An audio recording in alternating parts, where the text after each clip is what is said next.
Right, it's been a while since the last Archon quest or event, whatever.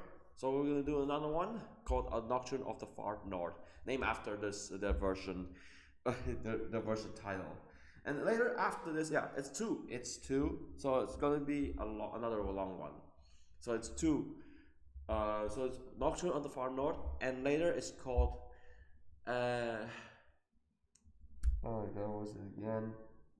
The melting moonlight, whatever it is. Okay.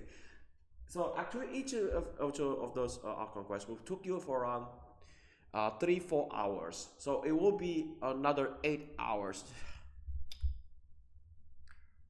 Yes, you do need a skip button, but what they could just add a skip button, but penalize anyone who skip a storyline will penalize from the Archon quest reward, which I know it's 500 is not much. It's too few IMO, right? And later on, we're gonna do.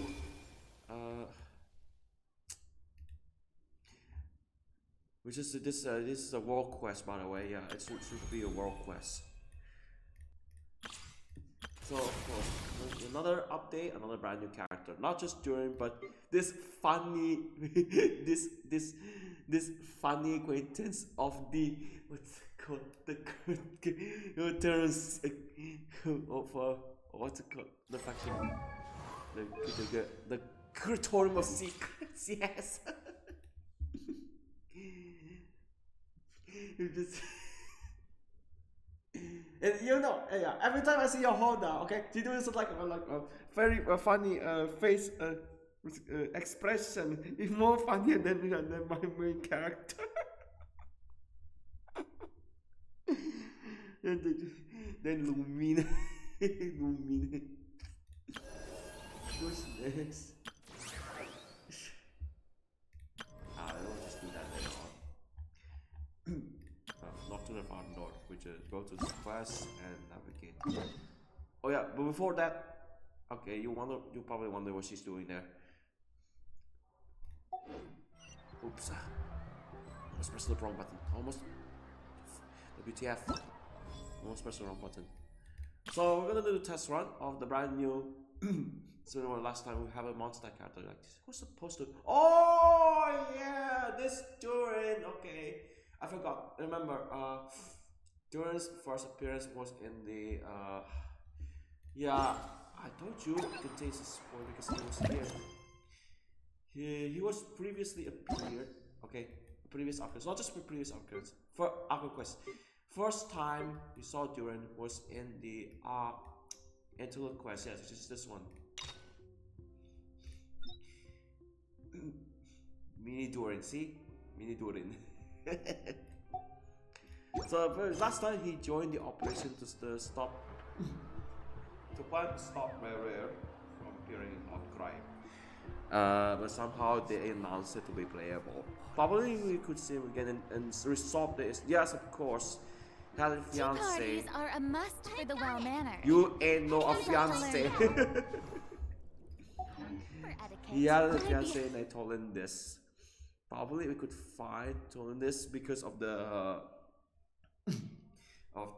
Conria curse, immortality curse thing, probably. Or maybe in next couple of updates, we'll probably see him in action. Like he was supposed to be playable on previous version, so should I say this one? Yeah. And speaking of upcoming characters, yeah, I saw Columbina's brand new banner artwork. And probably we will see it later on in the next version. Okay, probably both characters in the next version to be playable. Maybe, but only there is only. Wait, I haven't. Yeah, this time. This time playing Columbina's artwork was appeared. I haven't seen the. Okay, those people claim there are three characters to be released. in the next update. Maybe 4 or... Oh yeah! Wait, speaking of 4, last time it was 1 point what? 1.1, yeah. 1.1 if I went wrong, okay? Probably next couple of months or so. I don't know. I don't know. So, what is this doing here? Okay. Fatui operation key. Oh. The Spike, yeah, the Spike being monster character, yeah. It was it was only one of those recruit characters, Knights of Ovonia, so that's fine, that's fine. Basic tutorial, twice stage. Okay, so we're gonna try the banner character. Two of them, okay? Before either we pull him or not, maybe. I think I have too many characters on the main account. Okay. So he was okay. So it was when it was announced, he was a pyro sword character. So it was his signature sword holding. This is very good, right? Elemental skin, Durin elemental skins. Four. I was kind of. I don't know if it was just kind of cheating, but that was a plunge. It looks like a plunging attack, but it was still an elemental skill, dealing elemental damage instead of normal damage. Whoa. Denial of darkness and confirmation purity states respectively. Okay. So this is elemental versus ultimate. Whoa.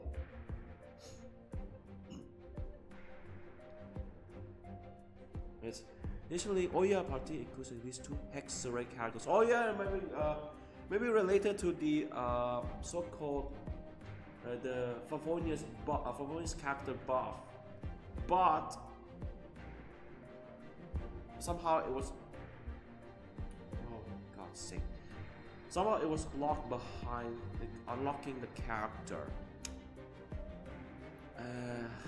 Does that breaks the? Oh yeah, of course, Albedo. There's Albedo. Albedo joins the team. So, and it was just, it was so close to characters like Durin. We're likely to get the get the buff in this case. Except for some, it's just unfortunate if it still made her, by the way. In the Night Darkness state, Durin's elements should increase the damage to his papers and melt reaction.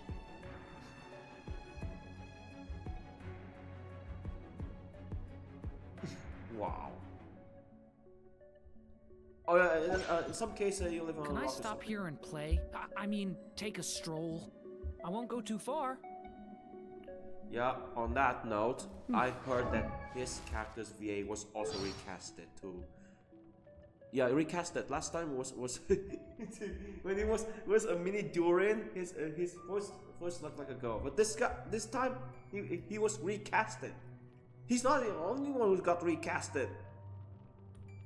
What?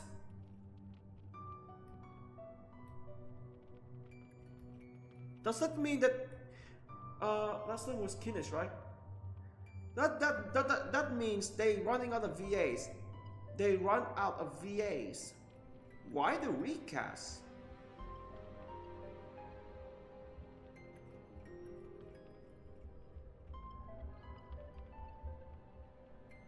Yeah, I'm sorry about that. Well, tell me if this was a recast.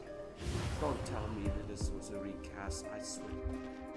Yeah, that detail, whoa. When you just walk away, it's still appearing there, it just disappeared, that's nice. The idle animation, that's good.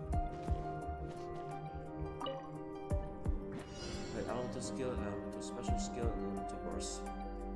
Okay, so I have to press this and press it again.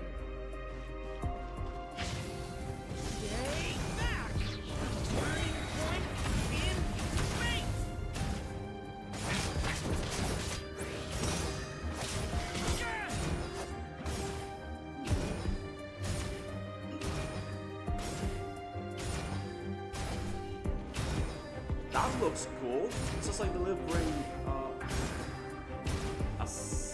a pyro swirl effect.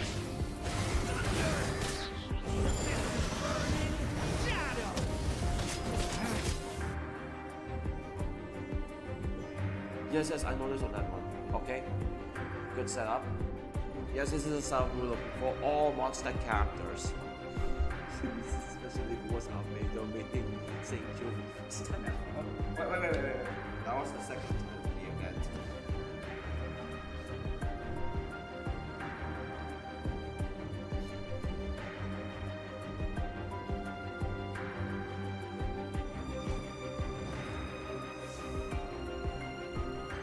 Do you think he was? No, he was like the thinker, like.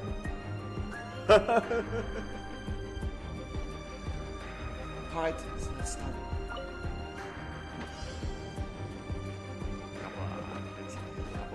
Couple of times. Nice.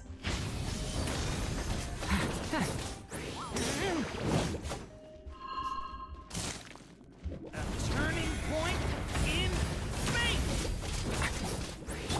I'm going in! Burst forth. Witness my great undertaking. Oh, I don't I do this yet. Hey, come on, elevator! Leave it to me. The story has only just Begun.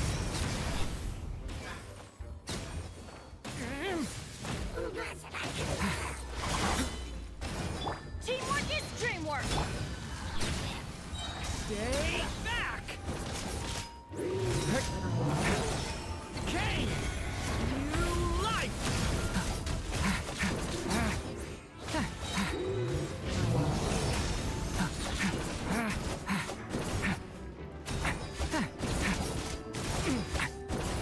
Why is this one become this complex? Yes, 5-star story has only just Begun.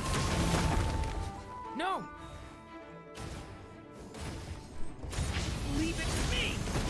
my strength is far from spent.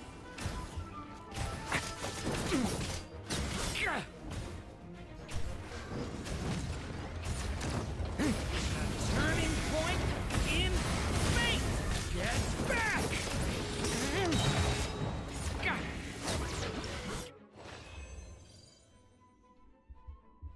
Oh, just solo the entire challenge, whatever. So next up is Yahoda, the funny expressions girl of Curatorium of Secrets.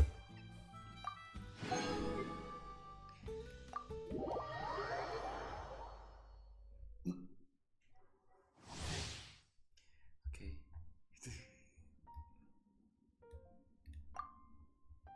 Funny expressions equals what? Whoa. So it's like delivering from one to another. Ooh. That's good. Purloin treasure flask.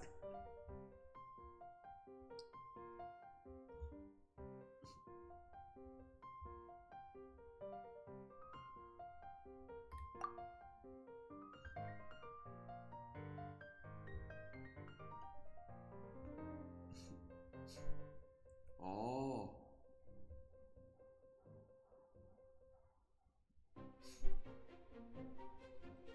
So she was also healer, okay?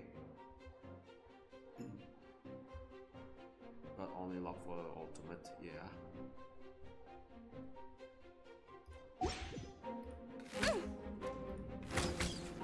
What instant? Can you guys just put it in that file?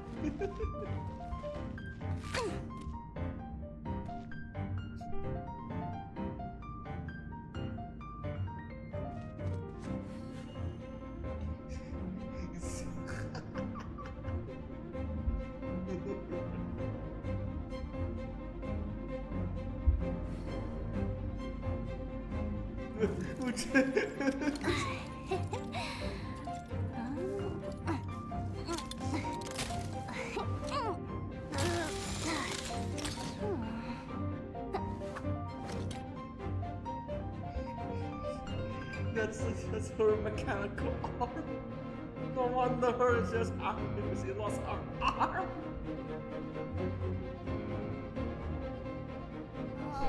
Boss Nev, when can I get a raise? There's so much stuff I want to buy. Look at this. She has a ooze.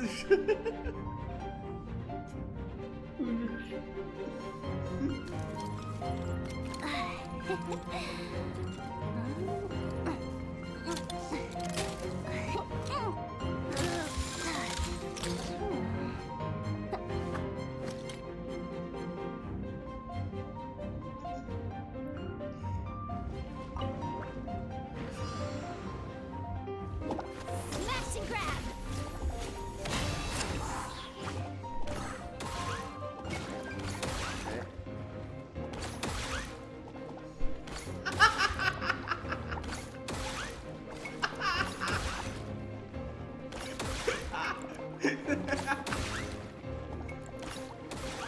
I don't son. You just trap your own. You're not going anywhere! Quick as a flash! Step aside! Start the clock! What is that? Oh! You're my target!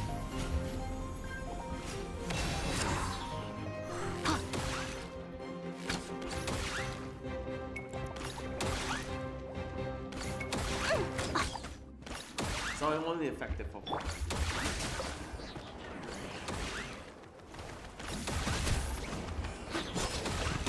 On my mark! Hand it over!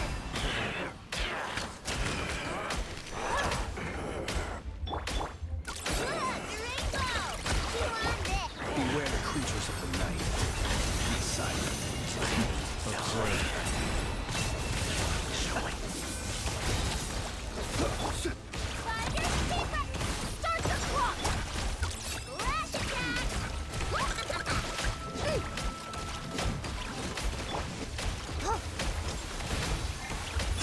The long sleep beckons. Be silent.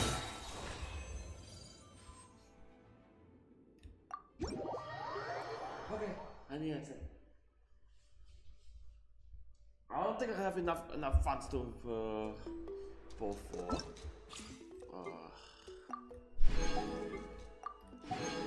go for Durin. I'm gonna find a chance to do it on the other account. Yeah. Start saving from now on. So it's the buff was also applied to Venti, who is also an associate to the Hexenzirkel, of course.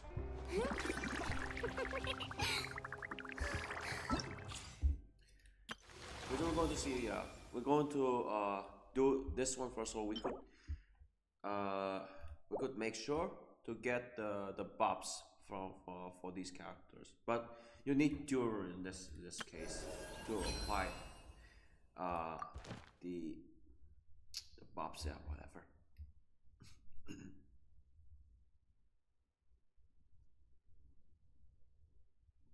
One. One. Okay, that's a C1. That's the first constellation, by the way. Oh, there, yeah, 2 constellations.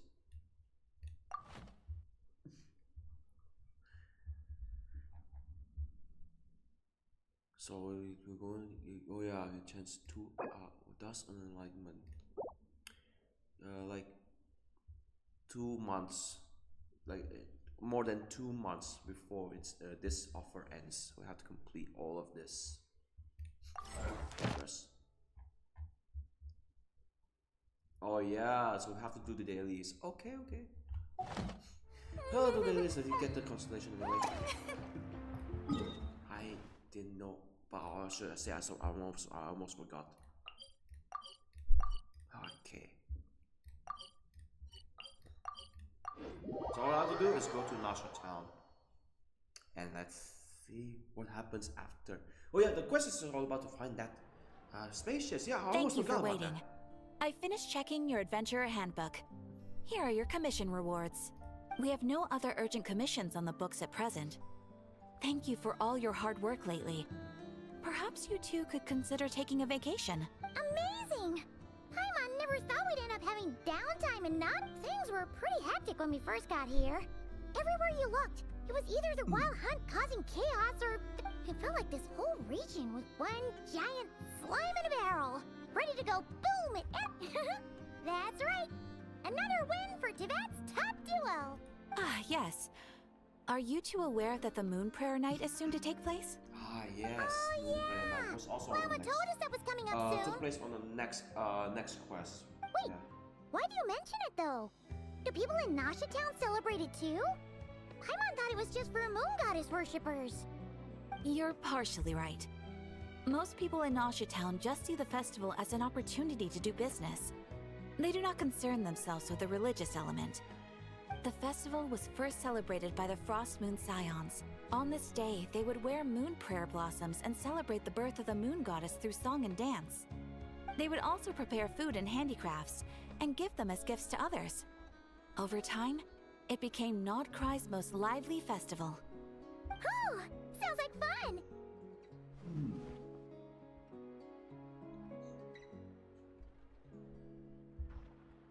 Great!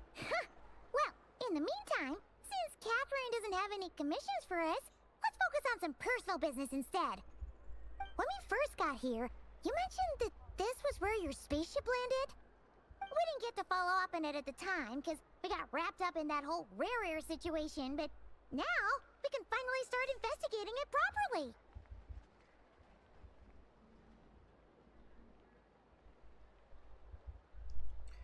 Well, there's a saying Paimon's heard around these parts, which goes, if you lift up a rock, you'll find something you weren't looking for. By that logic, you'll never find what you're looking for while you're searching, but the moment you stop looking, it'll jump right out at you. Could be worth a try though, right? Anyway, Paimon suggests we focus on other stuff we want to do for now, and just keep an ear out for spaceship-related intel as we go.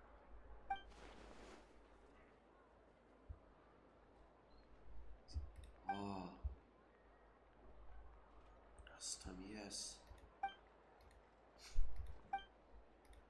What's wrong? You look super serious all of a sudden. Huh? Doctor. Paimon gets why you'd be concerned about Columbina, but what does the doctor have to do with anything? Last time we also went on the flagship event. And you probably know the doctor. He was known as Sadiq, the Mad Doctor. We saw him, it was mentioned on that, his younger self on the Sumeru, our flagship quest from last month, if you haven't seen that. Or the first, oh yeah. On one of the Archon quests in Sumeru, the earlier ones. Oh, that's true. And now that you mention it, we're definitely overdue for a showdown with the Fatui. It is weird that he hasn't shown himself this whole time. What could he be up to? True. Paimon would much rather deal with Marionette anyway. She says the meanest things, but when it comes down to it, she doesn't seem like a bad person. Maybe it's the pressure of being a Fatuse? Especially as a Harbinger. Does she feel like she's gotta act tough to keep up appearance? But then, every time we headed out with Rarier, she always wound up having to repair Polonia and her other robots. That's gotta sting. Losing face always hurts more for people who care a lot about their image. She's probably still furious about it.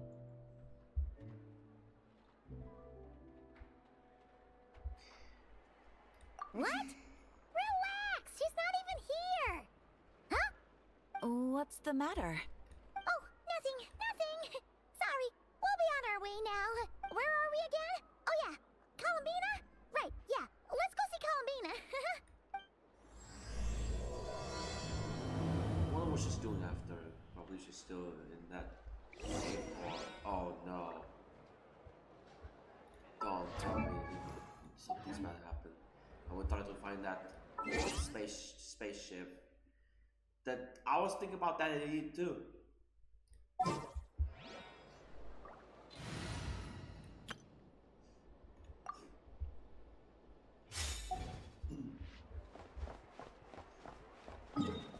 Since, of course, that Archon question in version 5.7.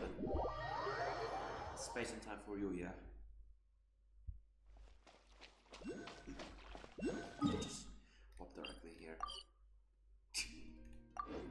Yeah, no. It's fine.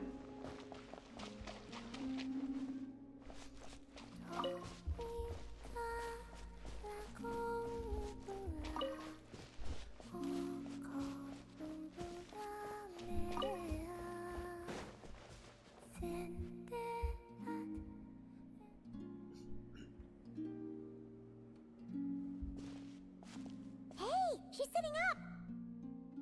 Is me sitting here a rare sight? Not over yet? No, we just thought you'd be resting. Perhaps I would have been, were it not for the sudden arrival of some unexpected guests. Not that I consider it a disturbance. After all, you are the only ones who are free to enter. Would it not be a little unfriendly of me to lie down while we speak? I didn't realize you put so much thought into little things like that.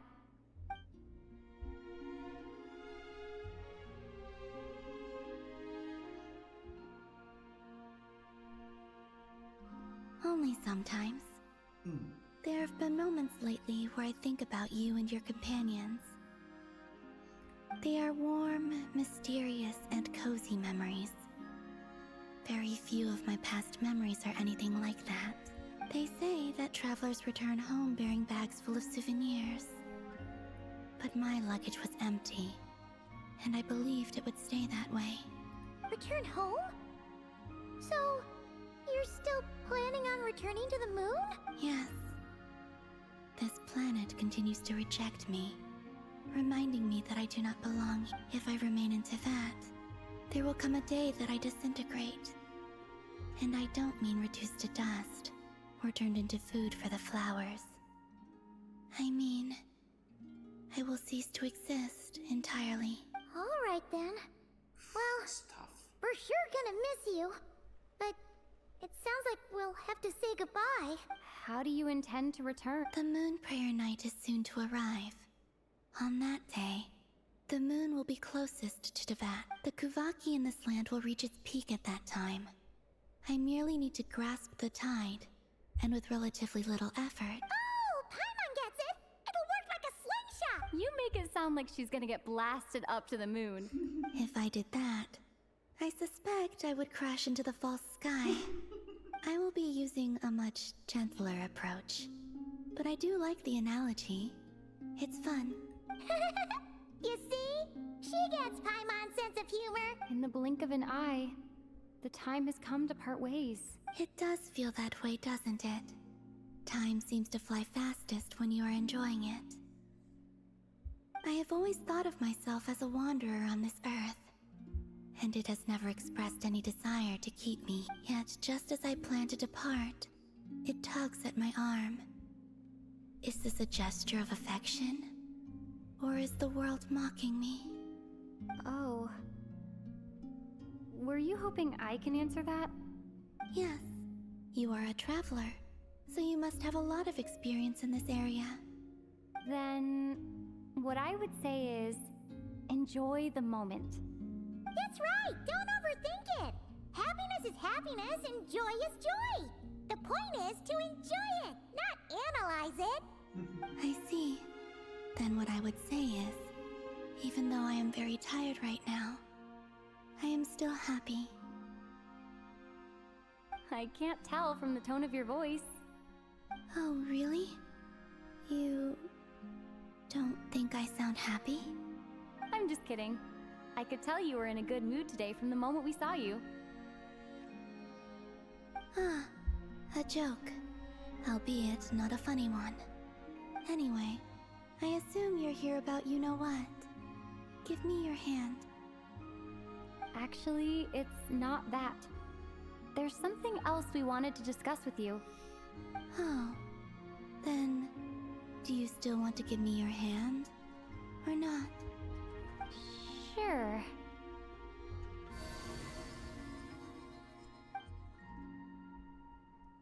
Thank you.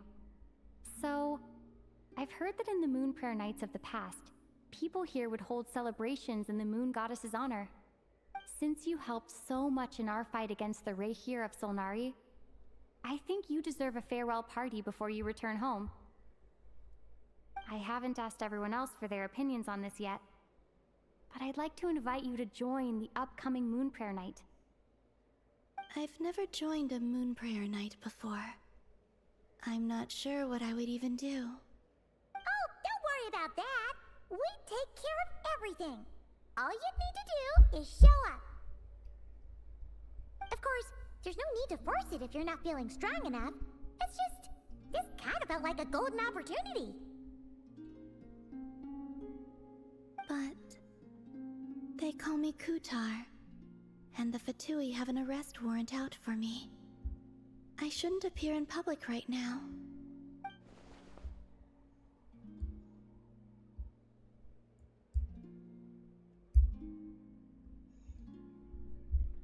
I'll make it work.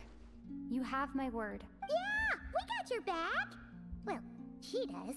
Paimon's actually not too sure what she's planning. All right, if you're sure. I will not refuse your invitation. I suppose it wouldn't hurt to pack a few more sights from this world into my suitcase before finally learning what my homeland looks like.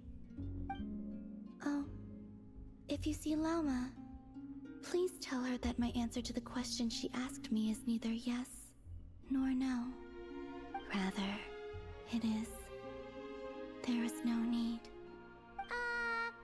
That was kind of cryptic, but sure. Guess it's between the two of you. We'll pass along the message. Bye for now.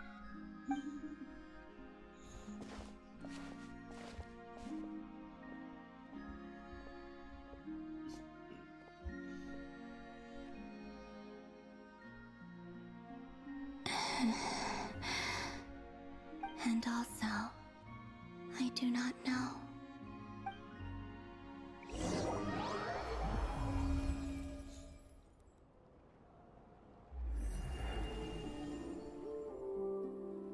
Since she's agreed to join the festival, let's go see who else wants to take part. Lauma's gotta be the person most familiar with the Moon Prayer Night. We should start with her. Also, what exactly is your plan to keep her safe? I'm not sure yet. I'll figure something out.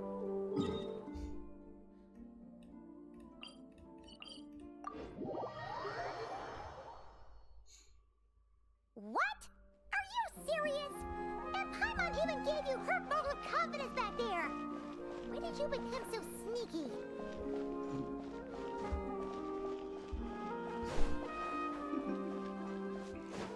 The way I once reacted, what? This will go after sending her out. Right. They come back. Probably. I don't know. Hey, Lauma! When It's us! later. Huh? Varka? What are you doing here? Beats me.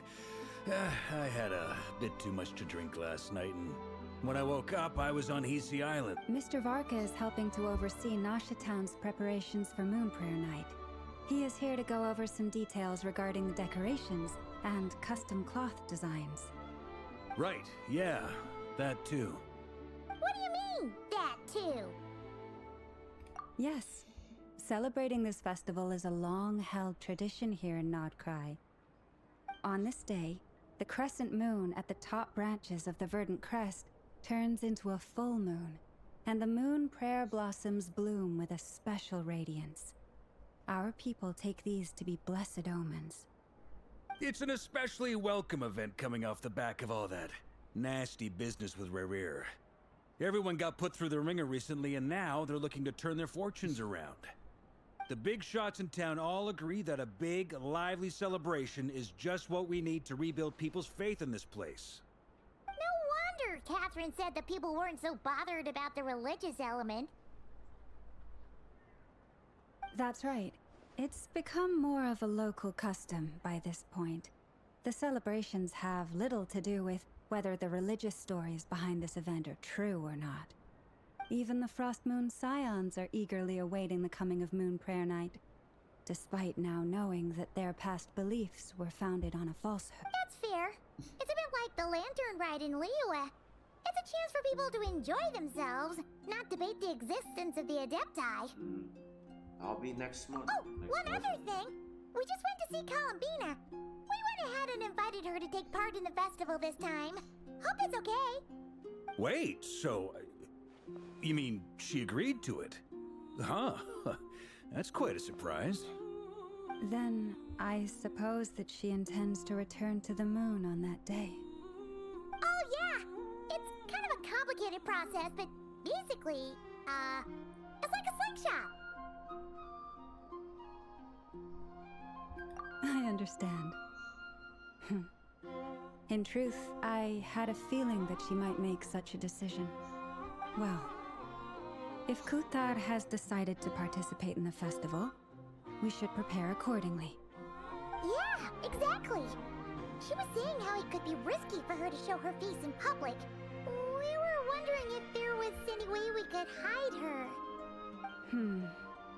Unfortunately, the people who carved the statues did an excellent job of capturing her likeness. It will be very challenging to hide a goddess whose face everyone is so familiar with. Darn! We may have bitten off more than we can chew here. Nah, don't sweat the small stuff. We can handle that. Huh? Are you saying you have a plan?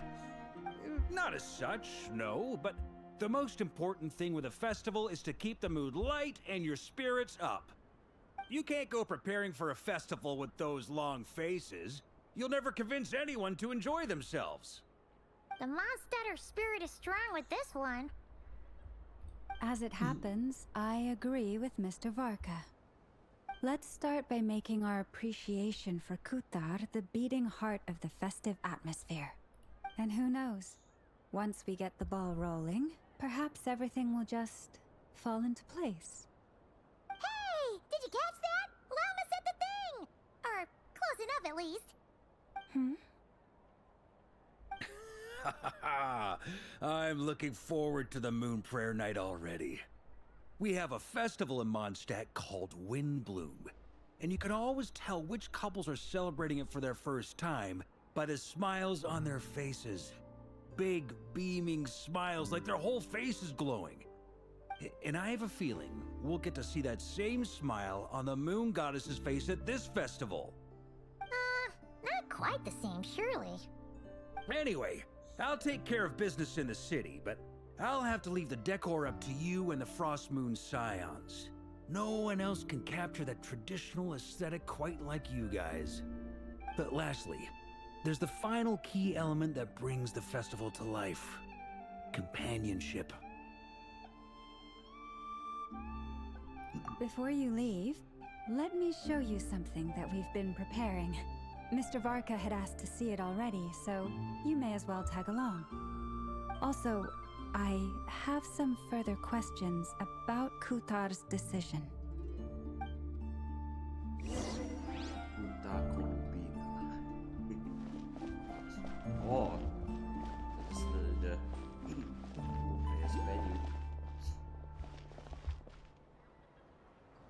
Huh! What's this? They sure look like they're having fun. I believe so. Kuhenki seem very skilled at playing drums like these, although I'm not sure where they learned it from. Maybe it's an innate talent? In their eyes, they're probably just playing with toys. Yeah, it's just like baby toes. Wanatar! You wanna play too? Yeah. She looks more confused than anything. Maybe we can teach her next time if we get the chance.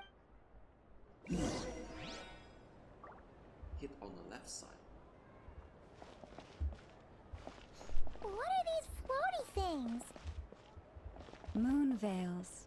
We hang them from buildings in the city during the festival. When you look at the sky through them, it creates a lovely misty effect.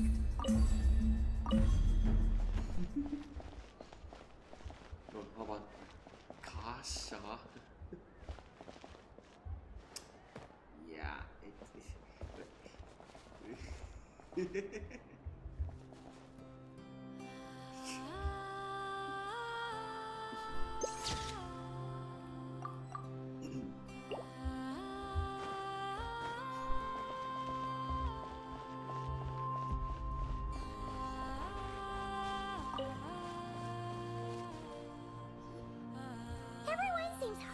work? They're preparing items for Moon Prayer Night. For instance, the sculpture being made over here. Mr. Varka and I were just finalizing the details of where it will be placed. Ah, there she is. I didn't know the finished article would be so long. Not to worry, though. All the necessary arrangements have been made. Just let me know once it's ready, and I'll get some people to ship it over. You have my thanks. And over here, we are preparing a very traditional confection. Oh, look at all these colors! It looks great! Can Paimon try one? Of course. I have a feeling you'll like it a lot. You bet! Sweets and treats are Paimon's favorite! If you included those in the Feast of the Moon, I bet Paimon would have joined the Frost Moon Scions by now. There will also be verdant crests like this present in Nasha Town during the festival. The timing of Moon Prayer Night is not completely set in advance. We make a rough estimate, then observe the changes in the verdant crests and moon prayer blossoms to guide us. As such, the wait itself is a fun feature of this particular festival.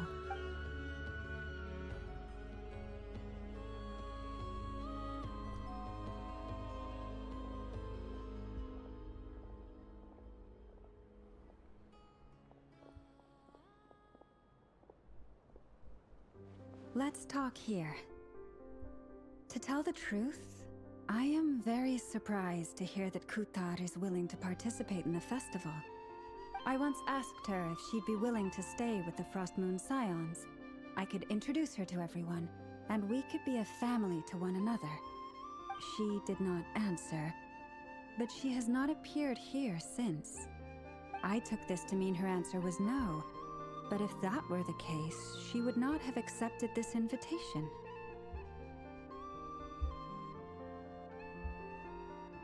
Ah. I see. Maybe she is right. Maybe the Frost Moon Scions of today no longer need a moon goddess. But my wish was not for her to come here and be worshipped as a deity. I simply wanted to offer her a place to stay. I'm sure she believes that showing herself here might invite Fatui intervention, and as such, she does not wish to cause us trouble. But what really pains me about all this is that this is her birthplace. She ought to belong here, yet no one has been able to grant her shelter. I think I'm qualified to weigh in here.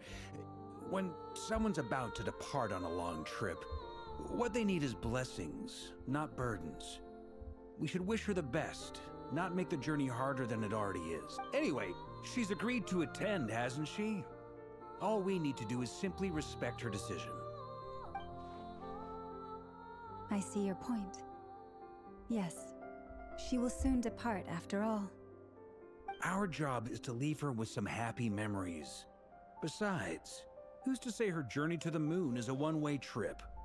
It's not like she can't come back and visit if she wants, right? Paimon agrees wholeheartedly.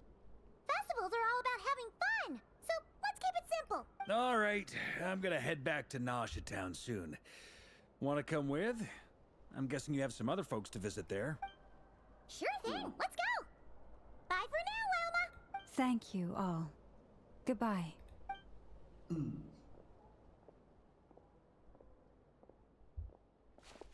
These blessings, not burdens.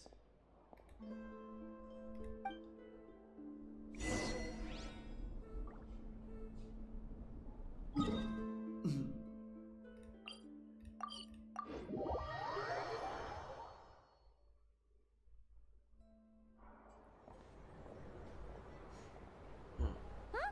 Hey, over there! It's Durin and Albedo with Flints! What could they be chatting about? Your guess is as good as mine. Ah, Grand Master, and the Traveler and Paimon. Hello there. It's been a while. Perfect. We have some new volunteers for our investigation. Wait, let me guess. The righteous Lightkeepers are finally ready to hunt down the Abyssal Dragon? Yes, that too. Yeah, right! don't keep saying that too. Well, to be precise, the facts match, but not the causality. Wait, so I guessed right? Half right. Don't act so impressed with your. Maybe I can explain. We ran into Mr. Flint's north of Knot at that time. We just noticed a few abyssal creatures out in the wild, but the strange thing was, I didn't detect any traces of abyssal energy on them at all. On closer inspection, we realized that they were not real monsters, but something akin to reflections in the water, or perhaps a mirage. Huh? What do you mean? Like, you could see them but not touch them? Exactly. It was very peculiar. They roared and tried to attack us, but we could not make any physical contact with them. I think I've heard of things like that happening in Notcry before, but I don't know much about it. Yes, it's a known phenomenon. Mirage-like illusions tend to appear in Nodcry in the run-up to Moonprayer Night. From a distance, they appear quite real. I myself thought that Misters Durin and Albedo were locked in battle with abyssal monsters when I first arrived. But after sharing intel and investigating a little further, we can confirm that these illusions are harmless. There is no great cause for concern.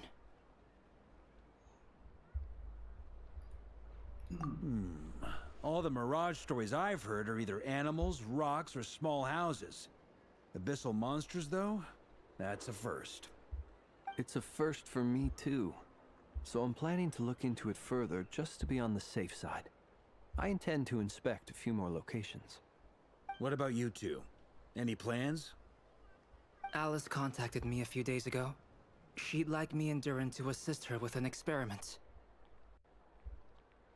But we lost contact shortly after receiving the message. I'm sure that comes as no surprise to anyone familiar with her. Or maybe classic Alice, or... We don't know when the wind will blow. Yet when the wind blows, we will know. That, in a nutshell, describes how Alice operates. Yeah, that tracks. Okay. Well, I suggest we investigate this Mirage business in the meantime. It's piqued my curiosity, and I'm pretty sure I know someone who will already be 10 steps ahead of us. Well said. Right? Whatever's happening in Notcry, she always seems to be the first one to know. Let's go see what she knows. We can invite her and her staff to the festival while we're at it.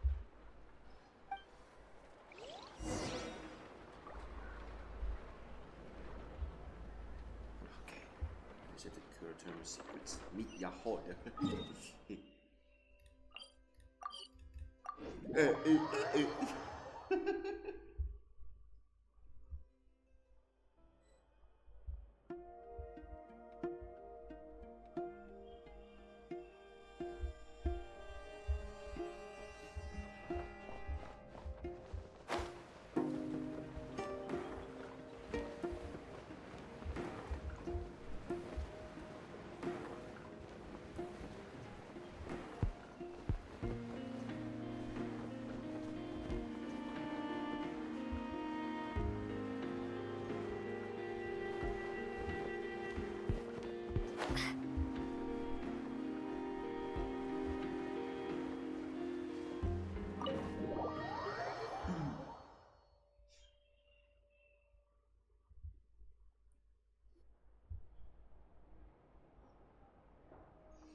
You're right, I have noticed.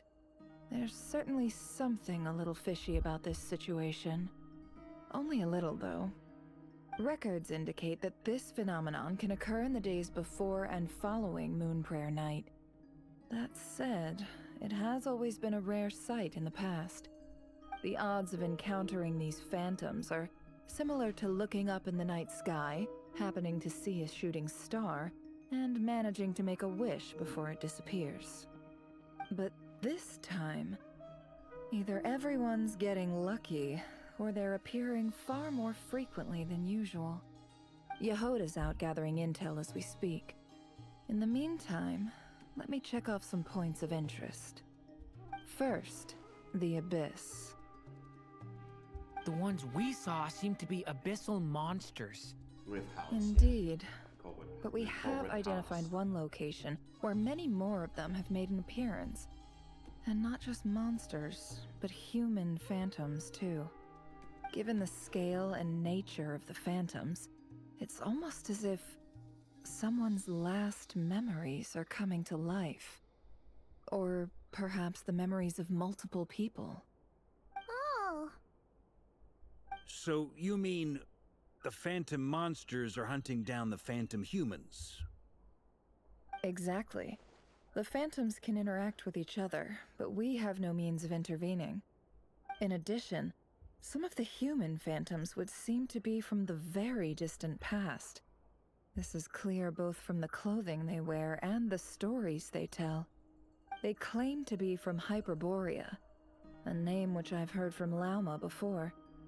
If this is true, it means they must be from 6,000 years ago. did Paimon hear that right? 6,000 years? It sounds like this merits further exploration. That'd be a big help. I'll leave it with you, Albedo. My knowledge of ancient history is non-existent. I used to doze off every time the pre-Knights of Favonius era came up in class. It's quite a miracle that you were able to understand these phantoms' speech, given how long ago they lived. I suppose you're right. But I'll leave the archaeologists to ruminate over that conundrum. As an intelligence broker, my sole interest is in the value of the information I gather. Which, in this case, hopefully means earning myself some good favor with our dear Lady Moonchanter. So calculating. Whew, this intel broker logic always catches Paimon by surprise. Sounds to me like we could split the work up. I think the abyssal phenomenon is best left to Albedo, Flint's, and me. Agreed. It coincides with my duty as a lightkeeper. For my part, I'd like to understand the abyss better. Even a little knowledge would go a long way. This is certainly a rare opportunity to study the abyss. But even rarer, perhaps, is the chance to make contact with the ancients. The Curatorium will take the lead on investigating the Hyperboreans. We put in the work to learn what we know so far. That just leaves our trusty team of 2 unassigned. Since you became an honorary knight, of course. This was part of my grand plan all along. Ha ha! By the way, we managed to convince Columbina to come to the Moon Prayer Night celebrations. Would you and Yehoda like to join too? She agreed to that? Huh. Quite an achievement. Never underestimate the traveler, I guess. I'd be happy to join. No point shutting myself inside when the streets are all decked out. And Yehoda loves a party, so I'm sure she'll jump at the opportunity. No, no, no, no, no, no, no, no, no! Way to contradict me in front of... Wait, no, that's not what I have bad news, boss! So many people. Alright, everyone inside, quick! Or This is gonna sound crazy, but hear me out. I saw one of those phantoms at Starsand Shoal, and it was some sort of flying ship. Like a spaceship? That's gotta be the one you came to Tibet in. You said you saw the same thing through the moon marrow, right? Huh? yeah. You already know about it? Ugh, I thought I was gonna blow people's minds. Turns out I'm the last to find out. Wait, back up. You came here in a spaceship? Now my mind is blown! What's it like on the inside? Was it like flying through space? Yep, exactly. Huge discovery. You're the best, second best intel broker in the world. After your boss, of course. Wow. Really? Well, I don't know if I'm all that, but... I guess that decides where we're heading next. Come on, don't look at me like that. I know the spaceship doesn't have anything to do with me, but you don't want to leave me as the only one twiddling my thumbs, do you? Please? Fair enough. You can tag along. In that case, let's meet back here to discuss our findings once we're done. I wish everyone a productive investigation. You too.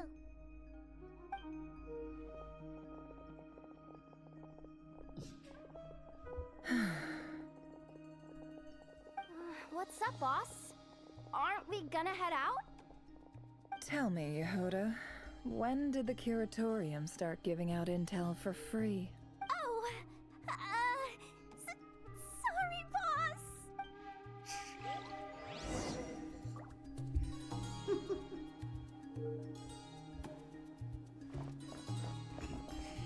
She just can't help herself. 6,000 years. Of course, this game's based on fiction. For those guys thinking, oh no. Yeah, they just asked the Chinese to have it anyway.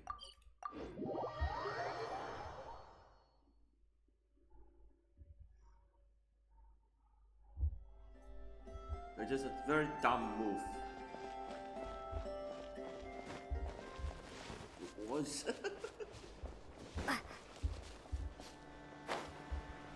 Oh, there's the spaceship.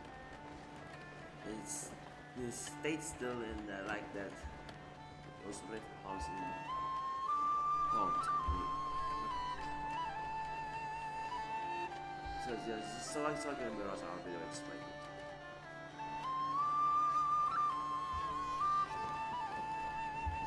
Oh wow, those two doing it.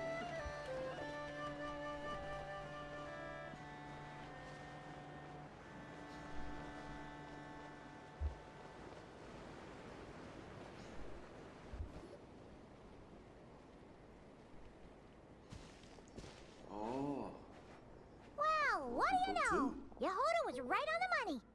This phantom really is your spaceship, but that's so weird. Why would it show up here? Is it some kind of projection? Or a ghost? Like, maybe it no longer exists, but somehow it left an afterimage? Ah, you're already here. Miss Lauma, what a surprise. I thought you were busy with festival preparation. I was, until one of our people informed me that a strange sight had appeared at Starsand Shoal. No one's ever seen something quite like this before. I thought I should see it for myself. Same here. Oh, so we heard that these things appear around the festival period. Any idea why that is? Unfortunately not. We have very limited information about them, since they can't be interacted with. And no human phantoms have ever made an appearance before now. The most we've been able to deduce is that these sightings appear to be connected to the increase in Kuvaki energy around this time. Yeah, seems like that's all we can do. This is all so confusing. Allow me to lend you a hand.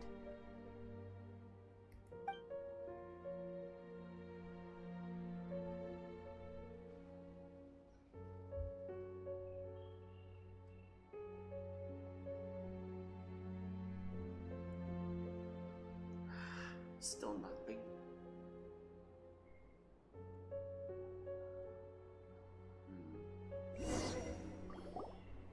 Everyone, our friend here should be able to provide us with some information. Is that a phantom Rhymehorn deer? I've heard about how the Frost Moon Scions live in harmony with the animals and can even communicate with them. That's coming in handy now, for sure. Okay. Yes, I understand. Then how about this?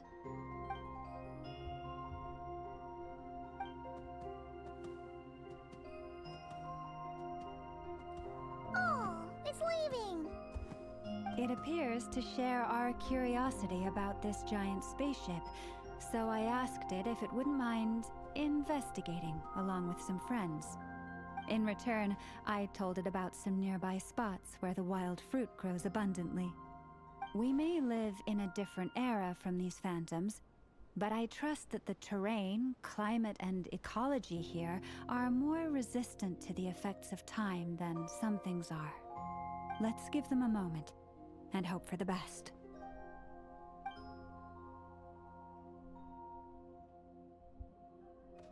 All back together?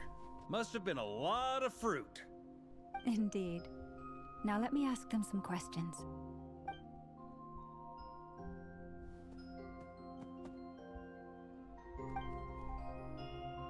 It did find a lot of wild fruit, enough for them to feast for a long while. This puffin circled in the air several times, but didn't spot anything out of the ordinary. Certain. Huh. Well, it definitely makes sense to get a bird's eye view. Indeed. Other than that, I was also thinking that the world these phantoms see is also different from ours. Oh, I get what you mean. The wild fruit exist in both times and spaces, but there might also be things that only exist in that space-time, which we can't see.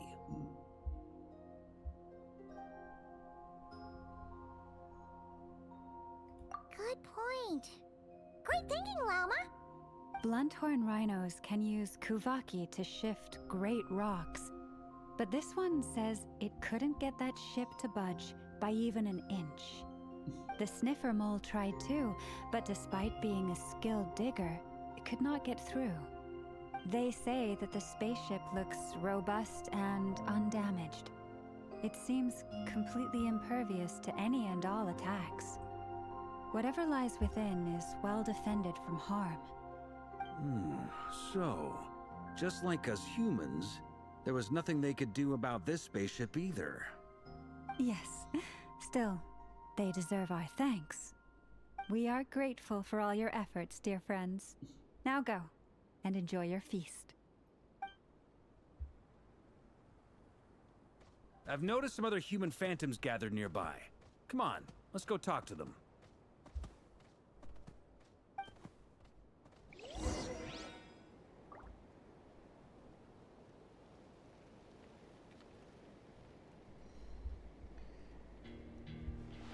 Let's take a look at that ship again. Oh, goody. Those illusions and those people. It's all a little creepy, don't you think?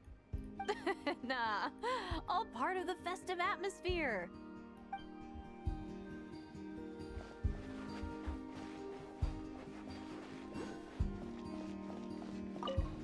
Have you ever seen anything like this? Nope. Never seen or heard anything this. UFO sightings and when it pierces when it pierces it's a girl.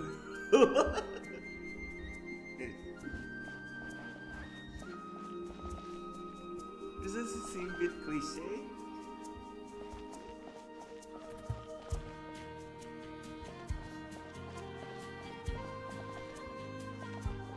Okay. What is this thing? I've never seen it move, and there's no way to get inside. Goodness knows. My grandpa says it's been sitting here at least since his grandpa was still alive. What about his grandpa? Did he say anything to your grandpa's grandpa about it? Huh? I don't know. In all likelihood, it was here back then too. Hard to imagine something this huge could move. Guess that means that as far as they're concerned, this ship's been around a long time.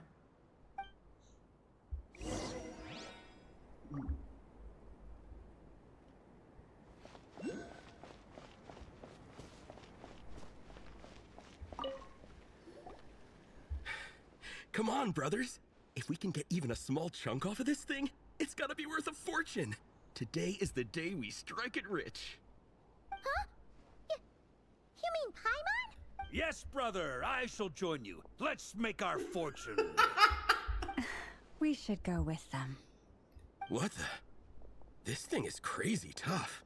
I can't even scratch it. What's it made of? Sorry, brother. Looks like we'll have to seek our fortunes elsewhere. Enjoying yourself? I was just seeing if I could influence this phantom's perception by playing. But nope, no dice.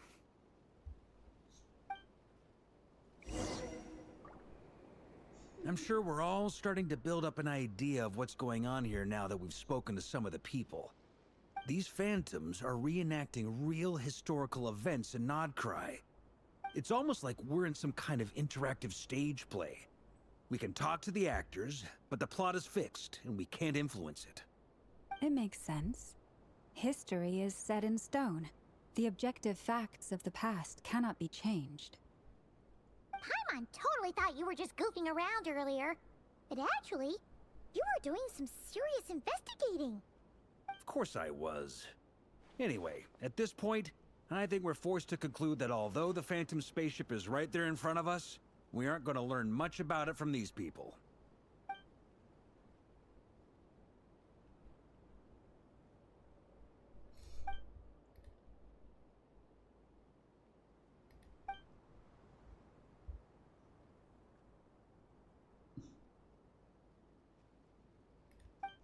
Don't be discouraged. If nothing else, this is proof of the ship's existence.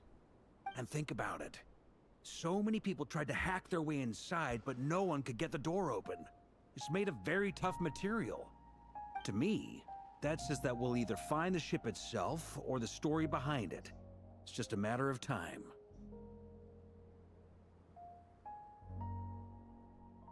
Huh. Every now and then, when Varka gets serious, he actually does seem like Grandmaster material for once. I wonder how the others are doing. Let's head back for now. Sounds good. Also, drinks are on me if Team Knights of Favonius is the first to finish. Wait, we have a team name now? Am I in Team Knights of Favonius as well? You're very welcome to join. We've even got a cathedral ready for you. Isn't that technically blasphemy? You wouldn't dare make a joke like that if Barbados was in earshot. Whoa. Nah, I'm sure Barbados doesn't mind a little harmless blasphemy once in a while. Yeah, do you expect Venti to stop it?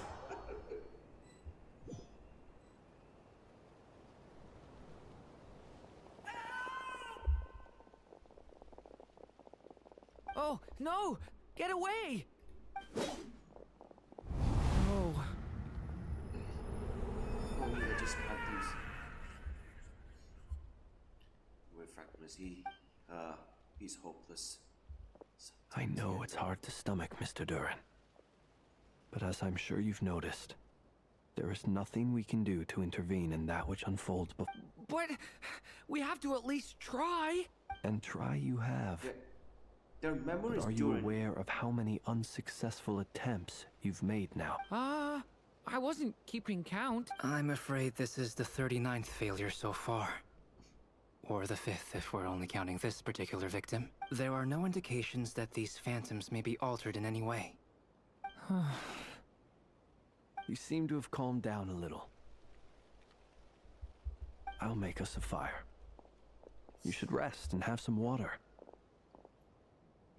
Feeling any better now, Mr. Durin? May I ask a few questions? Be my guest. What exactly are we witnessing here? What happened to those people? My guess would be that we are seeing Nodcry during the Conrian Cataclysm. Would that be accurate? Conria. That is correct. As you know, once the Abyss senses even the tiniest crack, it floods in and spreads like wildfire. There was a time in the distant past when it permeated all of Nodcry, causing immeasurable harm. The people paid a terrible price to heal this land. Then, 500 years ago, the whole of Teyvat suffered an abyssal disaster. Once more, Nodcry was dealt a devastating blow. I see. In the face of the abyssal onslaught, all were like grains of sand tossed around by a tidal wave. Be they human, fae, or god. The moment you witnessed is but one drop in a whole ocean of catastrophe. All right. I guess that answers my second question, too. I wanted to know why there's nothing I could do to help them, and that's because what we are seeing is history. That would be my guess as well. As I understand it, history and fate are not all that dissimilar. The latter may be unseen to us, but both are immutable. Yes. Fate was determined long, long ago. I still have a couple of other questions for you, Mr. Flint's. You mentioned more than one abyssal disaster that has struck this land in the past. How can you be sure that what we're seeing is from the Conrian incident? And also, how are you able to stay so calm when you're talking about these events? From everything I know about you, you're not cold or ruthless, and you're not indifferent to the suffering of others. Alas, I am forced to show my age. I must be 600 or 700 years old by human measure. Wait, so you... One is not easily moved by history when one has witnessed the truth firsthand. I'm sorry. You needn't apologize. Your passion is a good thing to have. Treasure it, because someday you may find it in terribly short supply. Now, at the risk of offending you, I have a question in return. Your curiosity toward the Abyss, is it born from hatred or because you sense its call? I only ask because I kept a fragment of Rerear's body in my lantern for a short time. Specifically, his heart. So I know what a burden it can be to carry the Abyss with you. And I hear its power growling from somewhere within you. In my eyes, your mere existence is a miracle. My honest answer is... I don't know. I don't think I have the confidence to say for certain. What I will say is the Abyss is not the only issue that haunts me. Even before I became who I am today, the question dogged me constantly. Should I even exist at all? My doubts remain unresolved. But when we fought Rerear, something became a little clearer to me. Sometimes it is the darkness within us that allows us to achieve the impossible. I certainly got the sense from your 39 attempts that you were trying to achieve the impossible. It sounds like you've resolved to see the truth for yourself. Absolutely. In that sense, he and I are quite similar. Then I wish you every success. I look forward to the day of your transcension. Well, if everyone's caught their breath, I suppose we should head back. Oh, and one last thing. I'd appreciate if you kept our discussion about history a secret.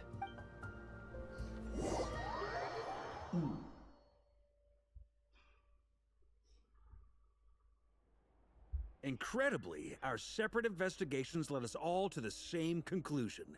Hooray for consensus! Yeah, but we barely learned anything, though. I totally thought this would be the mother lode.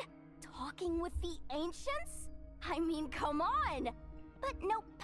All we got was useless snippets of conversation. And all this stuff about moons and hyperopia.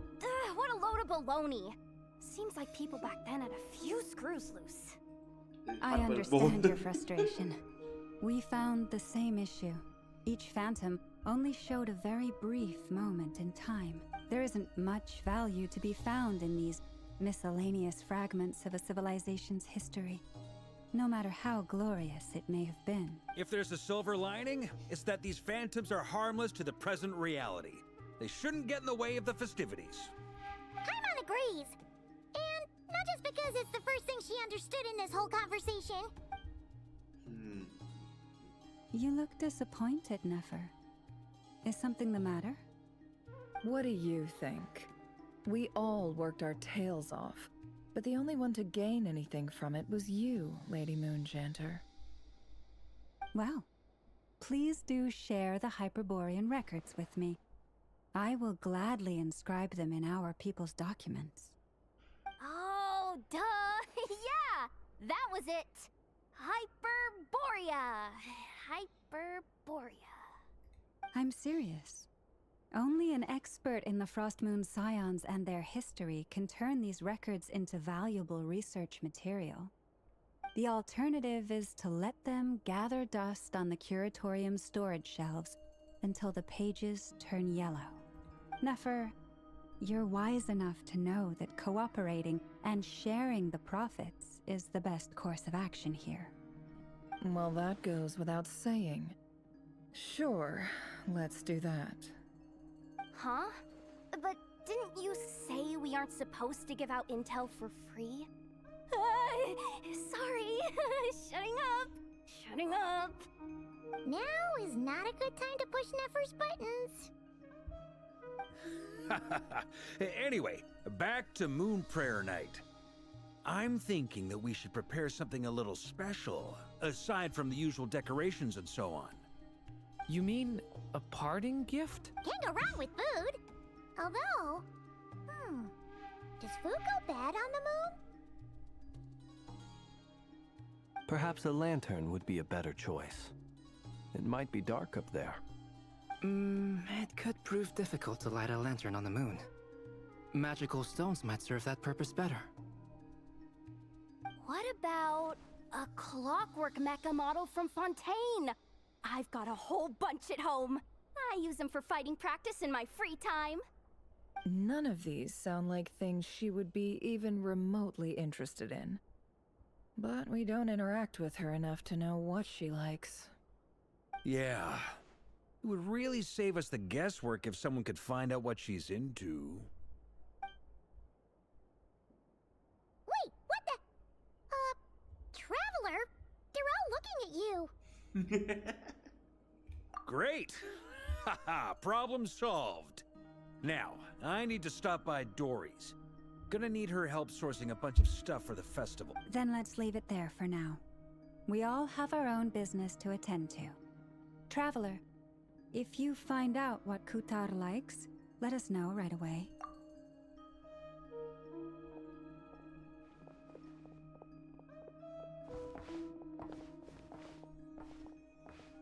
Is something the matter? I'm fine. It's just... I'm still feeling a little rattled after witnessing the horrors of the Abyss. But it's okay. This is something I have to work through. I'll be alright. Thanks for your concern. Well, don't put too much pressure on yourself. If you ever feel like something's wrong, physically or mentally, we're here to talk. Come on. Stop treating me like a kid. This is the ordinary night. So.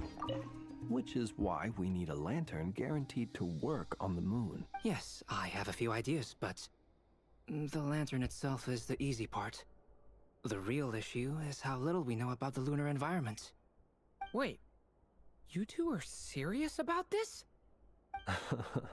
Let's just say I'm intrigued by these shining magical stones that Mr. Albedo has mentioned.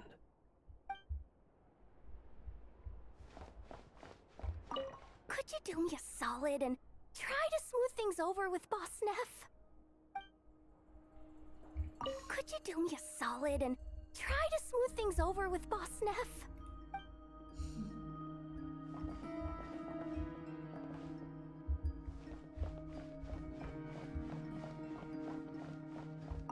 Miss Lauma, would you accompany me into town?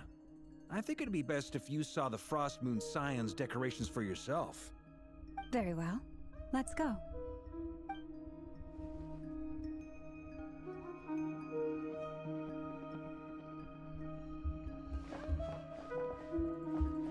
That means, that means we walk to here, back again. Columbina, we're back! Huh? She's not here. Weren't there a few Kuhenki here last time too? Where did they all go? Walkies? For Kuhenki? You're not pets, you know. Oh, well. Looks like we just came at a bad time. Let's try again tomorrow. There's still a few days until Moon Prayer Night, so we're in no rush. Besides, she needs time to rest anyway.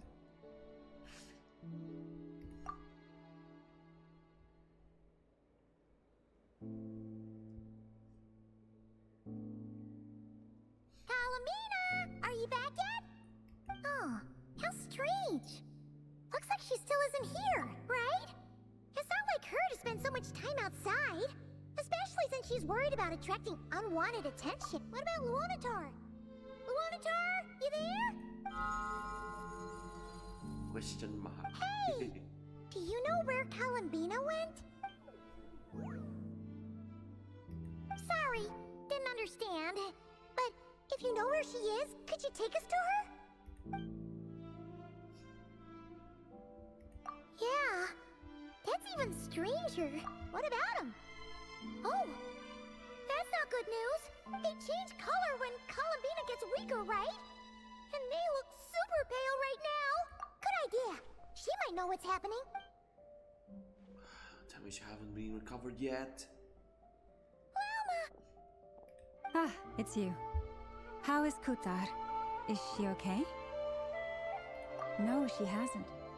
I came here to check on her after I noticed the flowers had changed color. Based on past precedent, she must be very weak right now. Even getting up to walk would be a struggle. It seems unlikely that she wandered off outside. Not to mention that she doesn't do that at the best of times either. So yeah, this is super weird. No. Very few people are in the know about Kutar's whereabouts. And if anyone suspicious had visited, they'd have left some sort of evidence. Come on, let's go to Nasha Town. If anyone has seen her, someone there will know about it. It's not Cry's information hub after all. Makes sense. Let's go!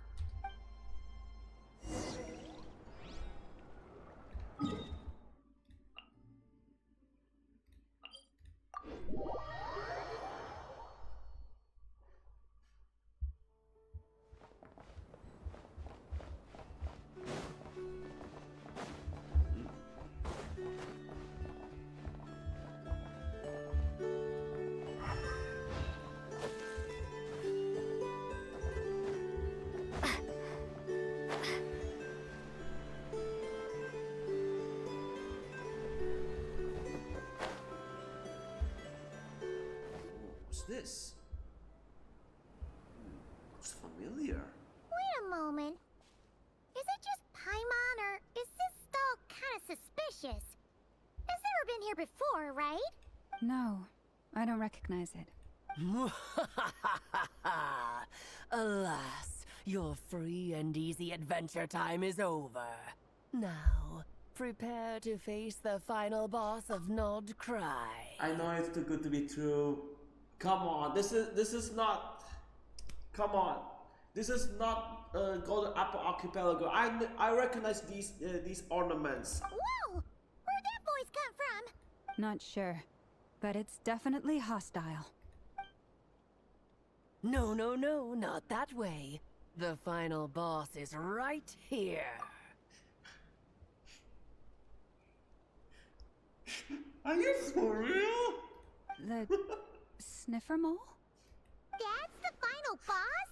Surely not. Also... Yeah, of course. Give me the jokes. We know it was you. I'll stop teasing you. Turn around. I'm right behind you. It seems I've managed to leave quite an indelible impression, even though you've never seen my face. Oh, nothing could make a great maid more pleased with herself. It's... Give the fuck wanted. I just think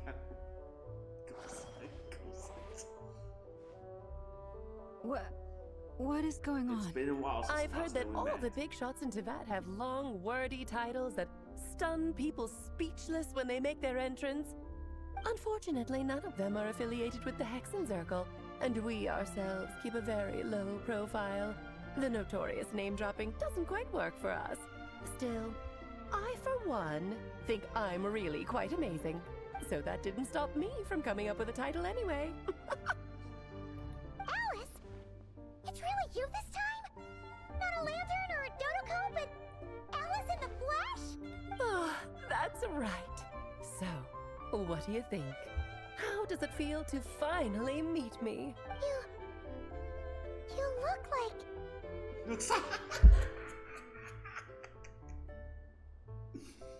Oh, that's the first thing you thought.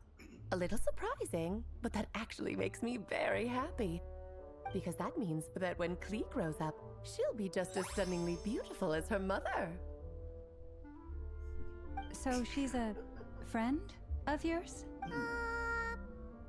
Kind of. This is actually the first time we've seen her in person. I see. Madam Mage, that was quite a powerful entrance. Yes. I certainly won't be forgetting it anytime soon. Augustin. Dory. Yes. Dory. You see? Okay, we place those ornaments. It's okay, Lauma, don't force it. Paimon will do the honors. This is Alice from the Hexenzirkel. She's a friend of ours. And a Vargas, too. That's right. She's a good person, just kinda unpredictable. Well, what is the human heart if not unpredictable? If we could not do as we please, how would we differ from machines? I am Lauma, Moon Chanter of the Frost Moon Scions. It is a pleasure to meet you. Oh, I know. Before you got here, I spent a good, 15 minutes getting up to speed on Nodcry's present situation. In other words, I've read the whole in the last episode part, so we can skip the pleasantries. Fair enough. Well, Miss Alice, I can already tell that you have quite a unique personality. You'll get used to it. Paimon sure is. So anyway, what are you doing in Nodcry, Alice? Oh, I thought I told you already. This time, I'm the final boss. And what a formidable foe I shall be. Powerful, confident, decisive, and good luck finding my weak spot. You will never succeed. Aw, drat. My one weakness, and you found it in an instant. Fate has been dealt a devastating blow. Thus falls the great Dodo King. Why are you playing along with this nonsense? It's related to that weekly boss battle. For funsies, of course. What's wrong, Paimon? Are you disappointed in me? Am I a gigantic letdown? No, it's just... you seem like a busy lady. And this is the one time you've shown up in person. Paimon figured it would be for something more high stakes than just goof. You're quite right. I'm here in Nodcry because something big happened. Something big enough it caught the attention of the Hexenzirkel. It concerns the 3 moons, Tevat's borders, and of course, the moon goddess you are currently searching for. Kind of. Why don't we discuss this over a pot of tea? My main reason for coming on this trip to Tevat was, of course, to have some fun. But I do technically have a job to do as well. Namely, maintaining the stability of Tevat's borders. I'll skip over the complicated parts, but to sum it up, abyssal energies are all that lie beyond Tevat's border. We'd find ourselves in a real pickle if they ever made it through. And the phantoms you've been seeing are a sign that the border has been disturbed. No wonder they tend to show up around Moon Prayer. Is it because the real moon is now so close to us that its power can cross the border? In part, but only a negligible amount passes through. Just enough to influence the verdant crests and so on. And as you've noticed, there has been an unprecedented number of phantoms appearing this year. The influence of the moon beyond the border cannot explain this. No. There is another far greater factor at play. The trilunar syzygy. A trilunar syzygy? Eons ago, before the heavenly principles came to Tevat, it was the then 3 moon goddesses who controlled the laws of this world. Life, death, and such. Oh, that's exactly it! The 3 goddesses split these powers amongst themselves, promising never to consolidate them into one singular body. This was meant to keep the world stable. But, fast-forwarding to the present, the eternal moon's marrow is with you, while the iridescent moon's marrow, which should never have appeared in this world, has been retrieved. Add that to the presence of a moon goddess in the flesh and... the power of all 3 moons is gathered here in Nodcry. There hasn't been an event like this since the War of Funerary Flame. And it's having a noticeable effect on Tevat's borders. Because I wish to give my darling daughter a peaceful, sunny environment to grow up in. Is that a good enough reason? Kinda sounds like you're dodging the question, but it does make sense. Well, that's one reason anyway, and the most important one. The others are a little complicated to explain. For instance, cleaning up after dearest Miss R. Albedo could tell you more about that if you're curious. But right now, I have a more important question to ask you. Why are you collecting the moon marrows? I see, I see. Nicole told me about that legend once. Nicole? You mean meet Anne? Oh, so you remember. Yes, of course. That was a story about fate, her area of expertise. But back to the story of our dear moon goddess. I'm afraid her intended method of returning to the moon is unlikely to work anymore. What does that mean? She may be missing, but she hasn't gone anywhere. She has disappeared.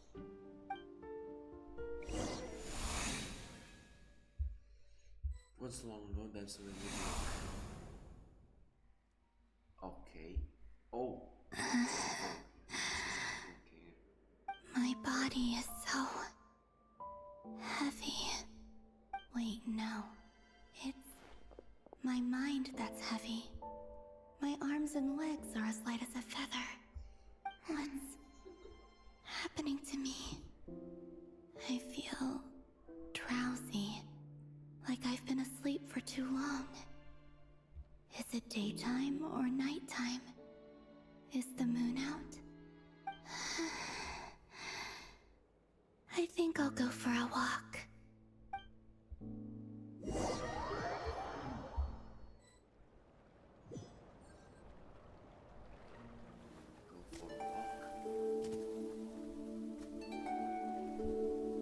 Are you out for a walk too?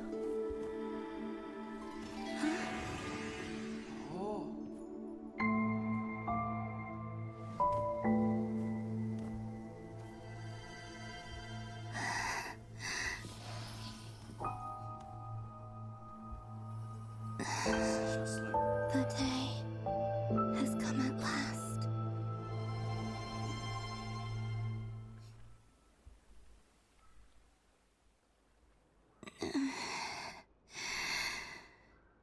Have I grown so weak that I can't even sustain my physical form? But Moon Prayer Night is nearly here. I was so close to returning home. Death is near. Is this how it ends for me? Will I return to the moon after I disappear? Or... I don't want it to end like this. So far, at least, I still exist. Even if not physically, I can still feel, but as my power wanes, I'm sure that too will fade. I suppose I might take one final look at this world. The world where I was born.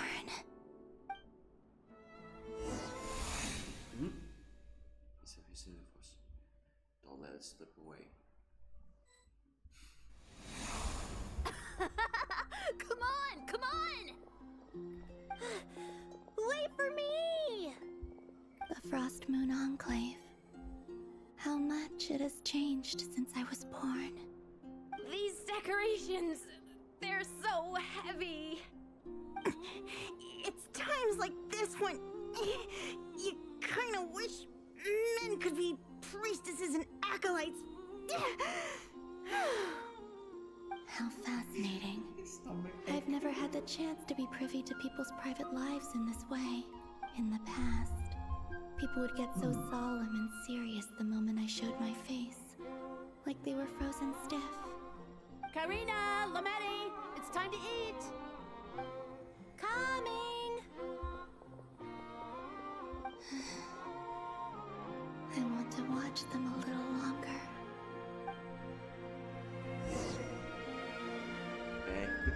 Okay, this ain't the first time playing as the character. It's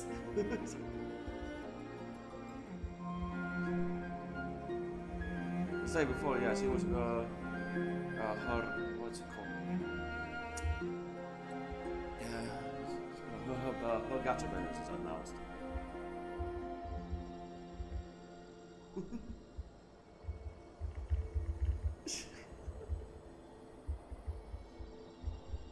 But she's yet to have skill that I heard that she was Hydro?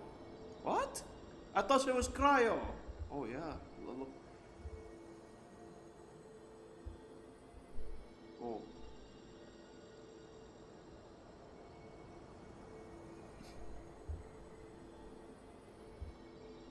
So anyway, when it took off, she thought she was flying. She was floating through the air. Oh, see?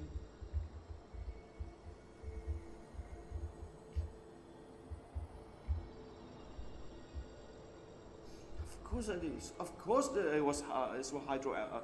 It was hydro element. Okay. So it's totally +1 cloud. Okay, obviously they don't know this because you're in phantom mode. I mean forms mode. So just fill these balloons with air, right? Yep. Try a couple now to test things out. The rest can wait till Moon Prayer Night. Think fast. Ow. Rita! Teasing an acolyte of the Frost Moon Scions? Surely that's a punishable offense. Take this!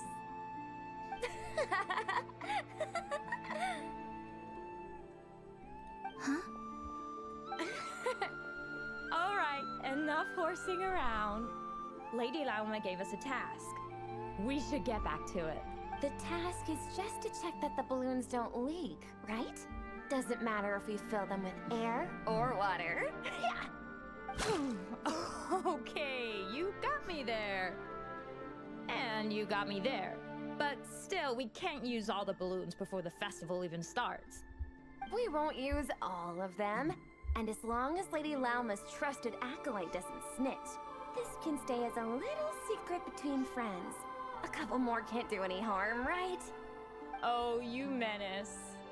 Then, think fast! Think fast! Is pumping a balloon full of water really so much fun?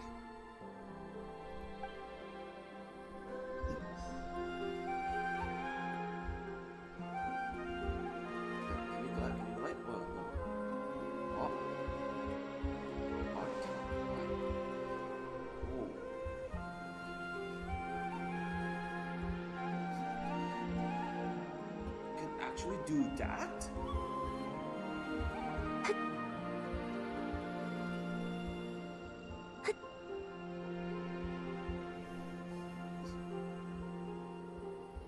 What about climbing? Yeah. No.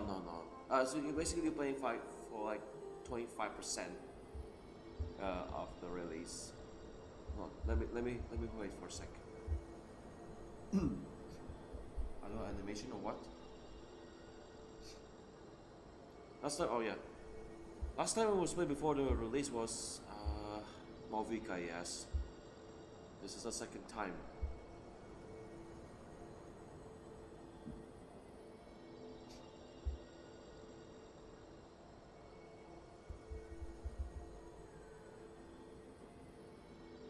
Yeah, no no other animations yet. Yeah, you name it a pre-release character, and she's 1 month away from her re-release. Well, because we're around 2 months on January this year.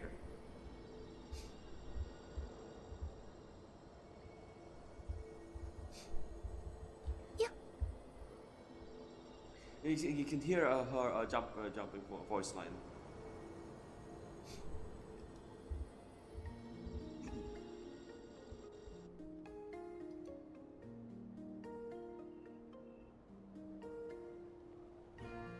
I'm sure you're both tired from playing all day. Come on, eat up. A plain, humble meal. That has always been the way of the Frost Moon Scions. Huh? How come Lamatti got a midsummer berry dessert? Oh, I always get Lockaberry. I don't mind sharing. You can have a bite of mine if I get to have a bite. They're sharing food? I've never shared food with anyone before. Even at the Harbinger tea parties, everyone just ate off their own plate. And when I couldn't finish my food offerings from the Frost Moon Scions, they'd leave the leftovers out under the moonlight for the animals to Yeah, claim. things have changed after Hey! what is it called? That was 2 bites! The 8th Harbinger. The death of the 8th Harbinger. Then you can have another bite of mine. And everything's changed after the death of the 8th Harbinger. Oh, you too. Oh, don't fret now. Here, have some of Granny's too. So this is what it means to be family.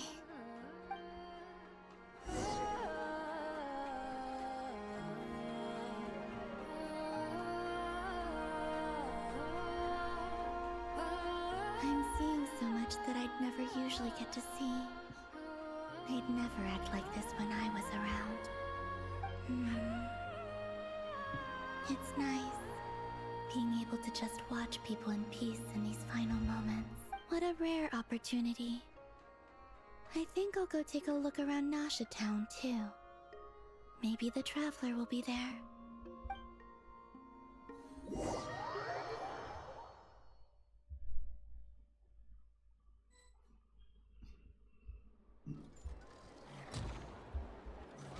After the War of Funerary Flame, the Moon Goddesses were no longer recognized by Tevat. They lost the whole foundation for their existence. That's why the Moon Goddess's strength is fading. She cannot withstand the world's rejection of her. To be more pedantic about it, the Moon Goddesses did something to offend the heavenly principles, and that's why they were ousted. Something of a recurring theme in Tevat's history. Theoretically, speaking so candidly should put me in their crosshairs too, but they can't tell me what to do. I'll say whatever I want. Anywho, the Moon Marrow energies were but a drop in the bucket for her, and that battle against the Ray Hair of Solnari only weakened her further. Fortunately, it happened close enough to Moon Prayer Night when the Kuvaki concentration here is high. That's the only reason she managed to survive this long. What do you mean, fortunately? You said she disappeared. We're too late. Ugh, what a headache. I thought this was all common knowledge. I guess I have some more explaining to do. Okay, buckle up. It's time for another lecture.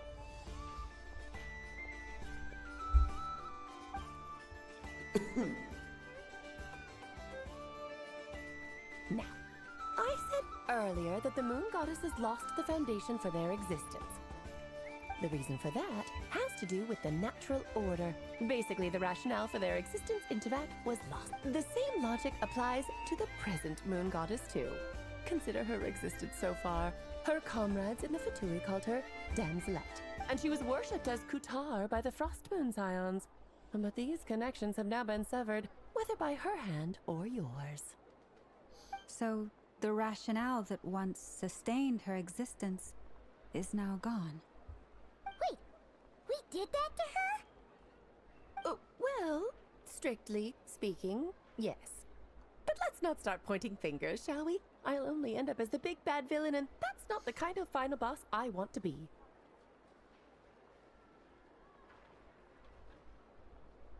Of course I do. I'm only the greatest mage in the whole entire world.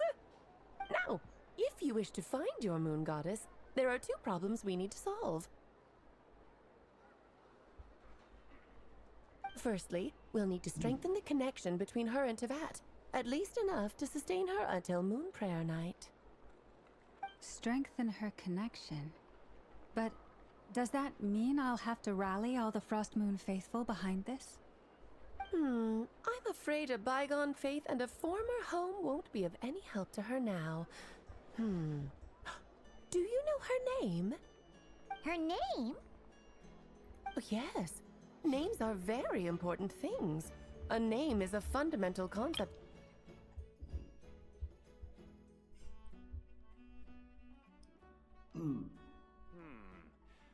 get me some alpacas. Once they've hauled everything. Then your Just first call job me. is to find it. As a moon goddess, I'm sure she must have a name she identifies with. Neither Columbina nor Kutar is her true name, and she's never really accepted either of them. So, finding out her real name is enough to sustain her existence? Yes, I know it sounds like a small step, but every journey begins that way. So for now, that's all we need to focus on. The second problem is with her plan to use the moon marrows to return to the moon. Unfortunately, piercing through the false sky will take an enormous amount of power. Given her current condition, she won't be able to provide anywhere near enough power, even if she recovers her physical form. But no need to fret. Nicole's the expert in this field, and I'm sure she'll figure something out. Wait, Mage N is going to help us out too? That means we've got 2 Hexenzirkel mages on the case. This is turning into a pretty big... Actually, this is more of a side quest for me. Like you said, I'm a busy lady, so I can't stay for too long. I'll have to return to Tivet's border soon. That's the upside you get for looking out for my little Klee. Hopefully that will incentivize you to carry on keeping her company in the future. Anyway, jokes aside, you'd better get moving. It will take quite a miracle for the moon goddess's consciousness to hold out till moon prayer night. Oh, I suppose I might as well tell you where Nicole is before I leave. Off you go now. Time to meet your new friend. Oh, yes, and a little suggestion. Don't forget to mind your heads. What? I wonder how Durin's doing. I should really go see him before I head back. You really are super busy. I most certainly am. There's so many children I have to keep tabs on just in Mondstadt. Durin, Albedo, Venti, Varka. Klee didn't make the list, huh? Of course not. Klee is my pride and joy. I have no qualms about her, because she's the best child in the whole wide world. Oh, yep. Klee's a little angel. I'm glad you agree. Well, all the best. See you when I see you.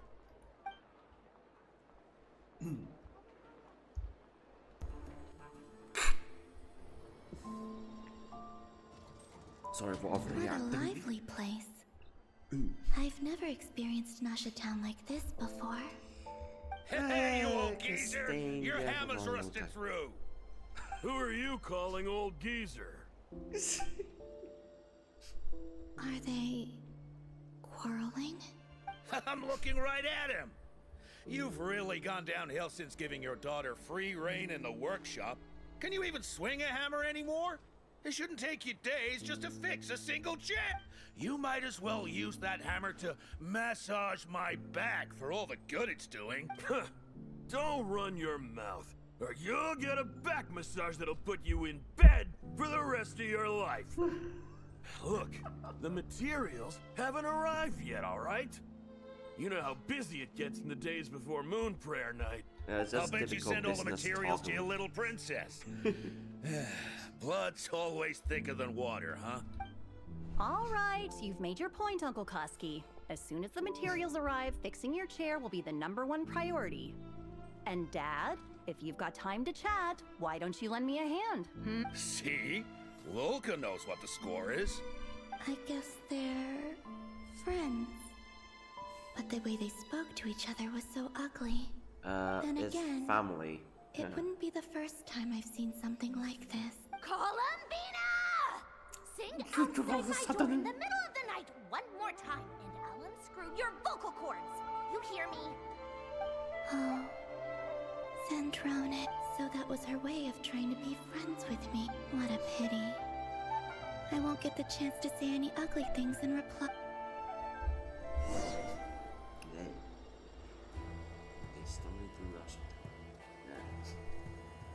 Press V. Ah. Okay.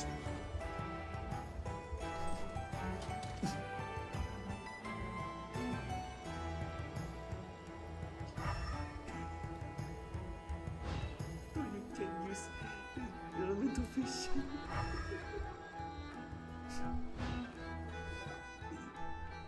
Hey, have you decided what to give her for Moon Prayer Night? I sure have. She's gonna get the surprise of her life when she's least expecting it. Then I'll whip out the ring and pop the question. The surprise of her life. What a fun turn of phrase. Cool, I get the picture. You can spare me the gushy details. Ooh, looks like we have a customer. Hello there, ma'am. Would you like some Moon Prayer Night candy? Huh? Is he talking to me? Can he see me? There's someone right behind you. Here you go. Oh. Come back anytime. Right. Now, where were we? I don't know why, but I still held out hope.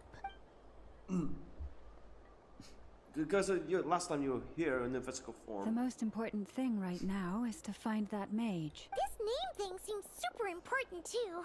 But where do we even start looking? I'd better go pay the Fatui a visit. And speak with the 11 Harbingers, or just what the is going on?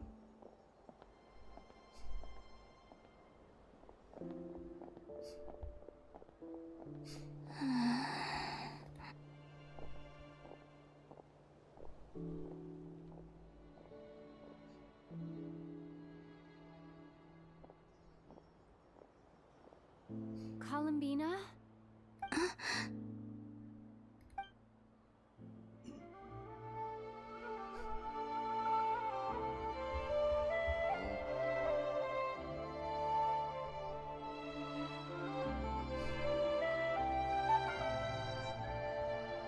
Traveler? Let's go! This is no time to be spacing out!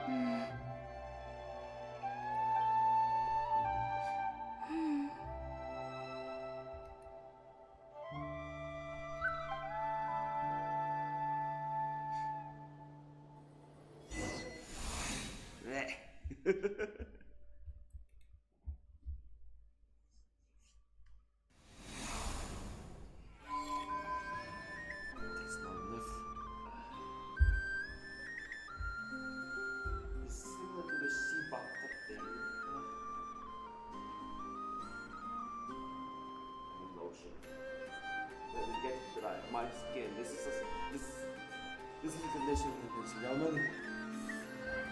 This place is not moisty anymore. There's something like during the winter.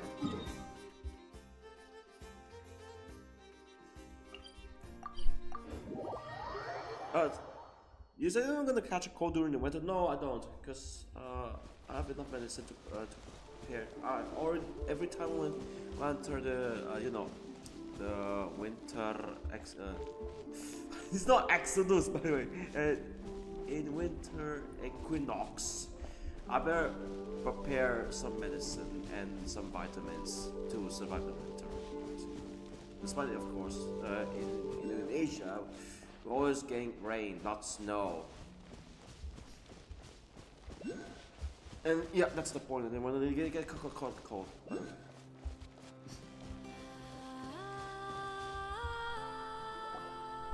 Where are they going? They mentioned a mage and a name? So, Mr. Varka, are you acquainted with this Nicole? Or should I call her Mage N? Oh yes, the blue one. Not really. We've never met, though she has come up in conversation. From what I've gathered, Alice kind of took Nicole under her wing. Taught her how to speak in a more ladylike fashion. That kind of... Huh. Hard to imagine Alice as an etiquette coach. Yeah, Alice is a larger-than-life personality, I'll give you that. But then again, that's why she's able to draw such an eclectic mix of people into her inner circle. If I remember correctly, being an interesting person is actually one of her main entry requirements. So, if you ever wanted to join the Hexenzirkel, I'm sure you'd both be eligible to apply. Hey! Don't go around making promises on Alice's behalf! I wouldn't dare. I'm just trying to paint a picture of the Hexenzirkel for you. Okay, sure. Anyway, since none of us have ever met Nicole, how are we supposed to find her? We can't just go up to every woman in sight and ask, "Hey, are you Nicole?" Maybe something she's wearing will give it away? Like a wind bloom pinned to her chest or something. Wait a minute. Alice never said Nicole was from Mondstadt. Oh, true. That would be this young lady, then? Yeah, that's her.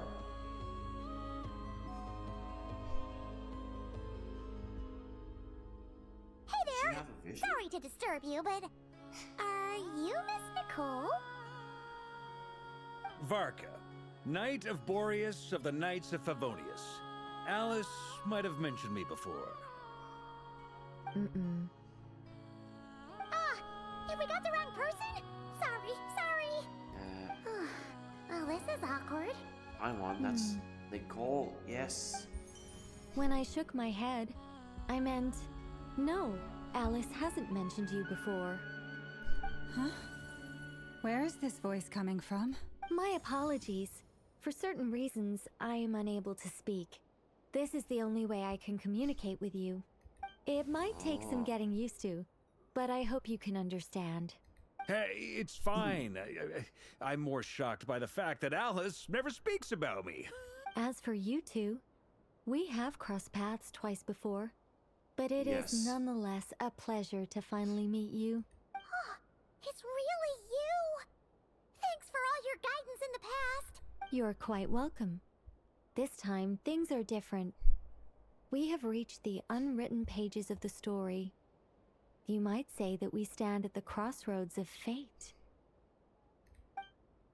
Now then, allow me to formally introduce myself. My name is... No, stop! Alice! I can't believe it! I had a whole speech prepared. I'd agonized over every single word. She always picks the worst moments to ruin other people's plans. I'm so sorry about that. Alice took the liberty of devising some bespoke self-introduction magic for each member of the Hexenzirkel, but I could have sworn I deleted all of the triggering conditions for it. How did it bypass everything? Oh gosh, this is so embarrassing. This is a very different side of Nicole than what we're used to. Is she not used to face-to-face interactions? Don't worry about it. We've seen that introduction magic once already, so it wasn't too much of a shock. Please go on, Miss Nicole. We'd love to hear what you have to say, or, well, communicate. Huh? Are they talking to this lady? But... Will you all promise to forget that horrendously embarrassing introduction? Sorry? Embarrassing? When?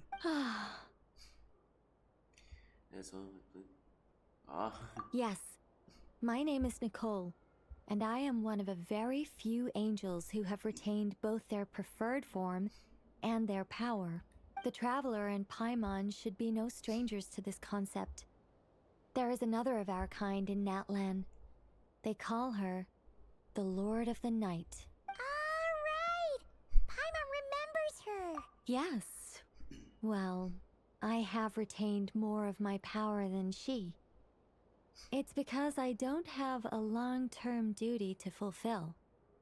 To be more specific, no. We'll be here all day if I get into the specifics. Moving on. If I'm not mistaken, you are here because you wish to learn how one might reach the moon beyond the sky. That's right. Is that something you can give us any guidance on? Yes, I do know a way. It began with the Hyperboreans, who lived after the War of Funerary Flame. Blank looks. Maybe I should start with the background of the war, or maybe not. It shouldn't be an issue. I'll fill in the gaps for you when we have more time. Anyway, after that war ended, the three moons retreated to beyond the false sky. The Hyperboreans were humans I once aided. They accepted the civilization and creations bestowed upon them by the angels. But despite accepting many blessings of the angels, many among them still held on to their faith in the moons. They were reluctant to accept the new order, even after the War of Funerary Flame. They sought to contact the moon goddesses beyond the sky and receive their guidance. But all three had passed away by that point. This mage has a unique method of communicating. Is she talking about the moons? Yes, but they did not know. And so, still they prayed for the moon goddess's mercy. After building titanic structures that consumed vast amounts of Kuvaki, at last they glimpsed the moons and heard their voices. But of course, they were gravely disappointed, for it was then that they realized the three moon goddesses were dead. Oh, that's such a sad story. It is. Humanity was in a very sorry state at that time. The angels who had once aided them were gone, and the war of funerary flames had left them homeless and destitute. Just a second, I gotta ask. How relevant is all this history to the task at hand? Well, I mean, it's...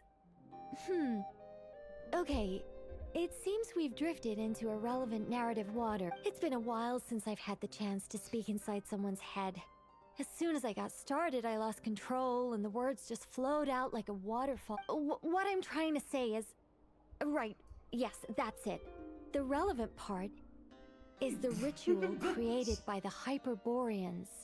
The fact that they bypassed the false sky and saw the true moons implies that they successfully built a connection between Tevat and the outside world, which means, with enough Kuvaki and a sufficiently stable connection, it should be feasible to send one person over the border. Okay, so they built some kind of portal? Oh, yes. A portal. Yes. Is something wrong? You sound disappointed. I just didn't expect you to summarize it so well. It turns out I could have said all that in one word, if only I'd managed to think of it. No, please, it's fine. This is invaluable knowledge. I'll be sure to record and preserve everything in writing. Oh, really? Well, in that case, I suppose I could backtrack and add some more detail. I did gloss over a few things so far. Whoa, whoa, whoa, time out. Let's summarize what we've got first. The Hyperboreans were the last ones to use this method, right? So we somehow need to find whatever structure they built and make sure there's enough Kuvaki to power it up.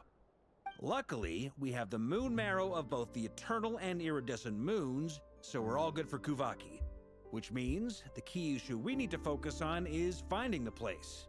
Am I right so far? Yes. Although, I expect the structure is long gone by now. That said, what if we could take advantage of the phantoms to travel back to a time when it still existed? Well, travel back isn't quite accurate. It's more like we'd be creating a handshake between 2 points in space-time. We wouldn't even have to pick a time when it still existed. It could just be a time when it still appeared in phantom form via projection, or we could project our own phantoms, fold them together, and... You look lost. Was that too hard to follow? Yeah, things got a little, technical there. Paimon's brain is reaching capacity. Alright, let me think about how to put this more simply. Okay, got it. Over the next few days, I'll search for phantoms that we can use. Once I find one that meets the criteria, I'll let you know and we'll regroup. By completing certain rituals, specific individuals will be able to enter the phantom and make it to the Hyperborean structure. If everything checks out, and it looks feasible, we'll just need to wait for Moon Prayer Night, and we can send the moon goddess back home. I'm really skimping on the detail here. Is this making any sense at all? I think so. For now, we'll just wait to hear from you. Yes. Basically, yes. Great. Counting on you. In the meantime, we'll focus on finding the moon goddess's name. My name? Are they looking for a way to stop me from disappearing? Excuse me, Miss... Go on, Miss Nicole. This conversation was a little all over the place. I didn't catch your name. I am Lauma, of the Frost Moon Scions. Ah, I did wonder. I noticed that you listened very intently when I spoke about Hyperborea and the moon's history. If you'd be interested, I'd love to visit you this evening and go through it again in greater detail. Also, if you were serious about making a record, it would be too risky to simply write down the raw details as is. I would suggest some tweaks. Maybe rewrite the stories as fairy tales or fables, perhaps even prayers. Anyway, we can cross that bridge when we come to it. So, see you later then? Oh, and no need to prepare anything. Just a cup of tea will do. See ya! She seems friendly. It's just... It's so nice to find someone who's actually willing to listen. I've been dying for a chance to finally go through all this systematically from start to finish. Any longer and I'd probably start forgetting it. Now Paimon gets why Alice told us to mind our heads. What did I tell you? A lot of quirky people in Alice's orbit. Now then, the next order of business is, where do we start looking for the moon goddess's name? Maybe the rest of what Nicole has to say might give us some clues. Once I've heard her out, I'll summarize the salient points and share them with you all. I'm also inclined to review our other documents. Yes, our faith was first established by our Hyperborean ancestors, but many of the more factually accurate records are from after Kuthar's birth. Sounds like we're gonna follow Columbina's journey through Duvat, huh? In that case, we'll start by heading to the Frost Moon Enclave. Sounds like a plan. Take this with you. I'll see about getting in touch with the Fatui. It'll probably just be Arlecchino and Sandroni again. They're the only ones who would want to help. Thank you, Mr. Varka. Don't mention it. Honestly, I'm more comfortable dealing with the Fatui than prying into the details of a young lady's childhood. Catch you later. I should follow them, just in case there's some way that I can help.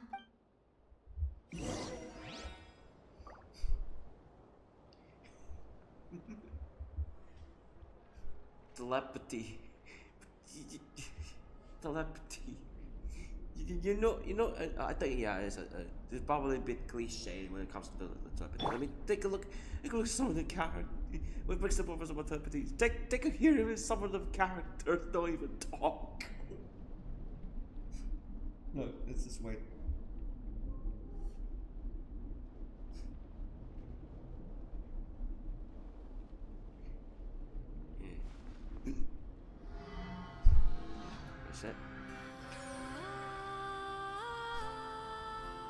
Is that Snapdragon or Violet Grass?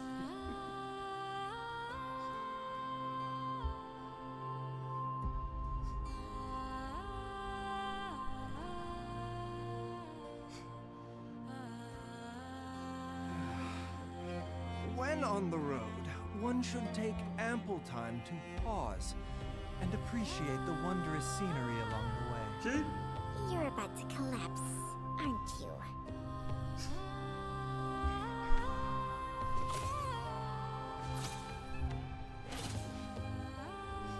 You hear that? He doesn't even speak it.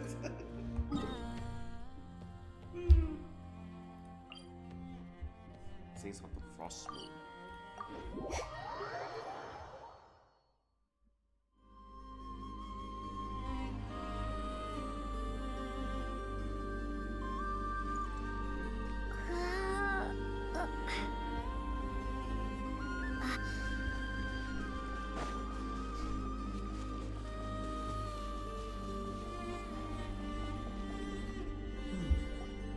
A while ago, I took the time to organize all documents in our possession that pertain to Kuthar.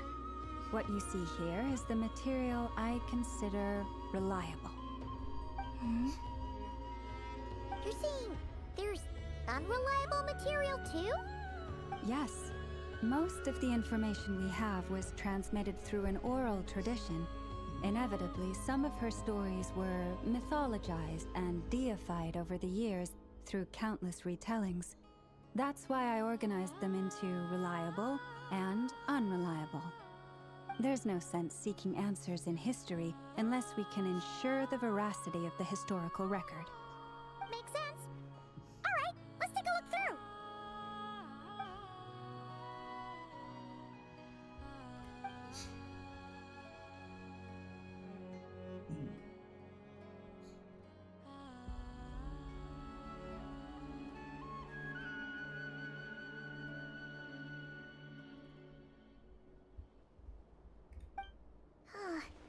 Almost all these records refer to Kutar instead of Columbina.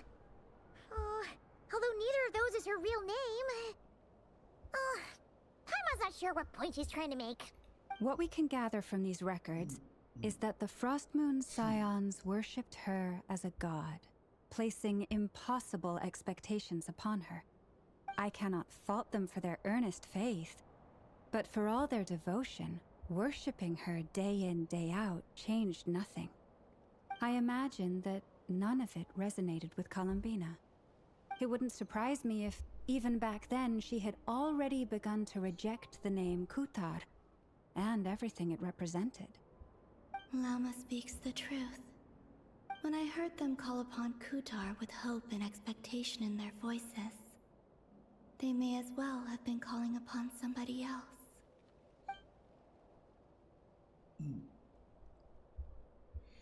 Well, that's a bit complicated. I looked at the level of detail, perceived authenticity, prose style, and how realistic their portrayal of Kutar seemed to be.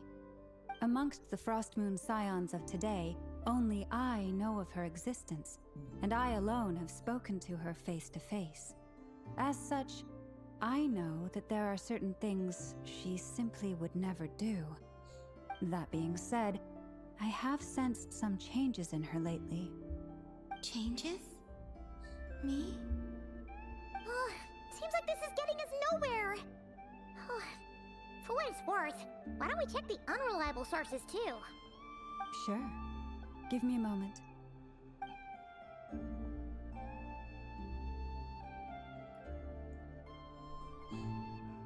Exerting but a fraction of her divine might, Kutar sheared a great mass from the snow-capped mountain and cast it into the sea, upon whose surface shone the mirror image of the moon. Thus was formed the island of Hisi. Yeah, right.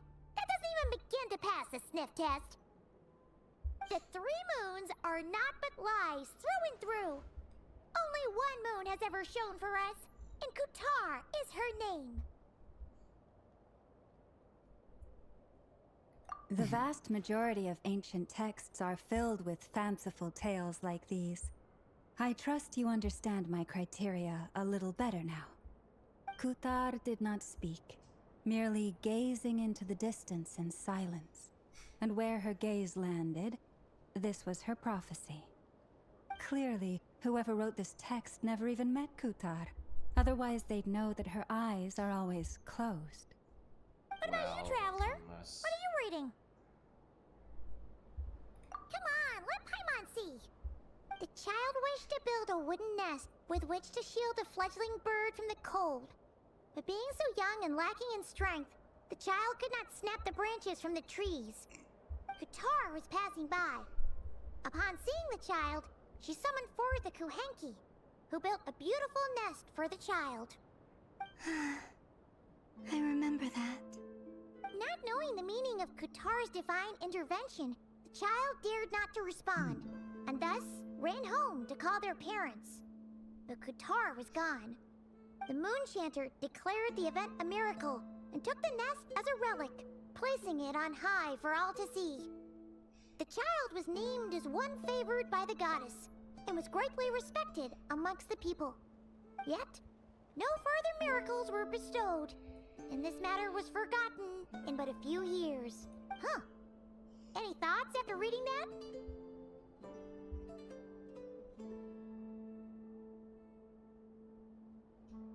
Yeah, Columbina probably just wanted to join the kid in making nests. Ah. I'd originally considered this a fabrication, because Kuthar did not perform any similar actions in subsequent records. But now that I think about it, it does seem like something Columbina would do. It's just that... She didn't know how other people would interpret her actions. She was probably worried about making things difficult for people. So, she gradually stopped joining in. Yes. Oh, that's so sad.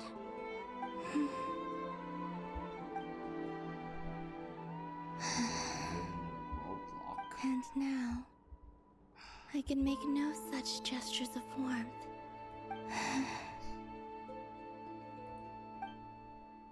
Still no name. That's a bit of a shame. But we did learn some interesting stories. That's gotta count for something.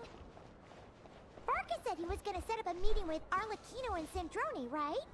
Let's go back to Nashi Town and see how he's doing.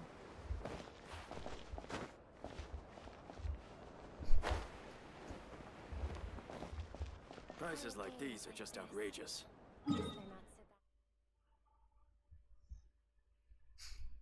Just find the full last name of it. Yeah. Full last name. The real name of Columbina. Basically like a third name or something. You know, all of them were just titles. Including what you call the third harbinger, or even the Moon Maiden, or the Kutar, whatever. They're just titles.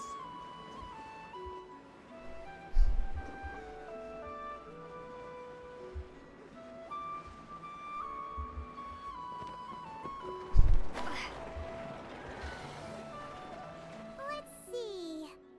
There's Barca. Oh, and it's Durin and Albedo too. Yeah, this is pretty much the same place we bumped into each other last time. I convinced them to stick around a little longer.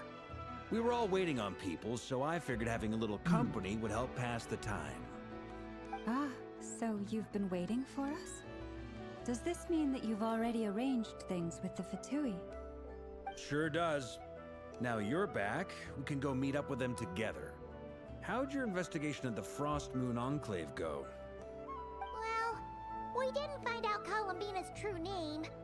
But apart from that, it went pretty well. Aha, just as well that I didn't tag along then. I'm sure our moon goddess wouldn't want every man and his dog knowing all about her private life. Still, desperate times, desperate measures, I guess. Someone had to do it. So, Barca was waiting on us, but what about you two? Are you waiting for Alice? Oh, no. We already met with her. We discussed that experiment I mentioned to you last time.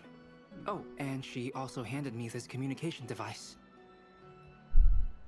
Yup. the Dodo communicator. That's right. I understand she informed you about the relationship between the phantom phenomena and Tevat's borders, yes? She wants me to help her with some more experiments on that front.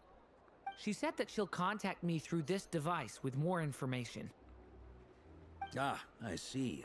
Following instructions and making observations. Pretty common research method. Takes me right back to Albedo's lab.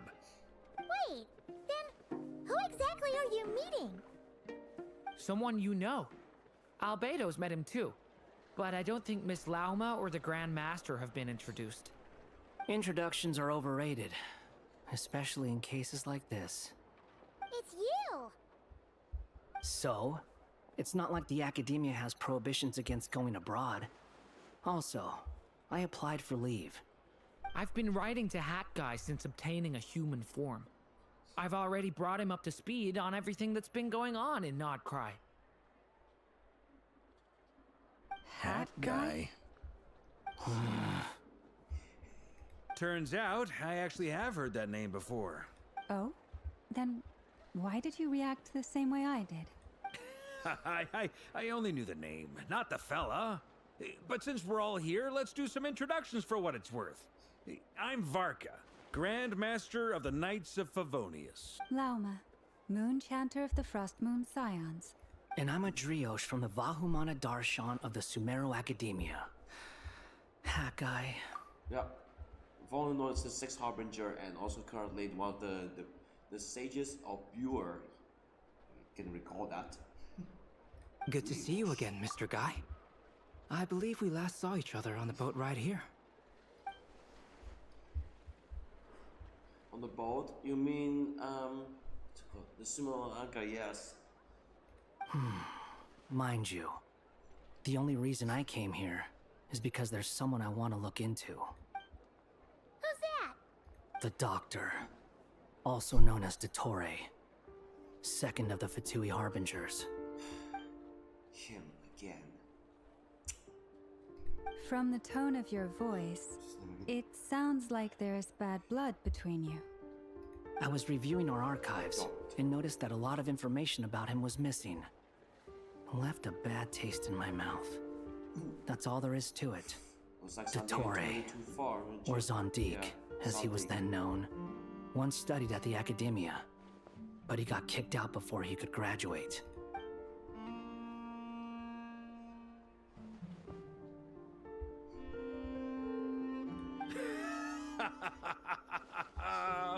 So the Harbinger's #2 man is a college dropout? How embarrassing for them. Last we heard, he was planning something. And he was We actually mad. heard that a few times before, even coming to Nocturne. But we haven't seen a trace of him since we got here. He only appears when something interests him. For all we know, he might have left already. But the fact he did something here at all is worth noting. It'll fill a couple extra lines in his file. Why does it sound less like a file you're writing and more like a criminal record? Anyway, we were just about to meet 2 of the other Harbingers. Want to come along? You might learn a thing or two about him there. Sure. Even though they're harbingers, well, they're old acquaintances of ours, so, you know, when you talk to them... I got it. The Frost Moon Scion's relations with the Fatui remain tense. Forgive me if I do not attend. In that case, we'll continue assisting Miss Alice with her experiments. Good stuff. Everyone's having a fruitful time. All right, we better get going. I'll lead the way.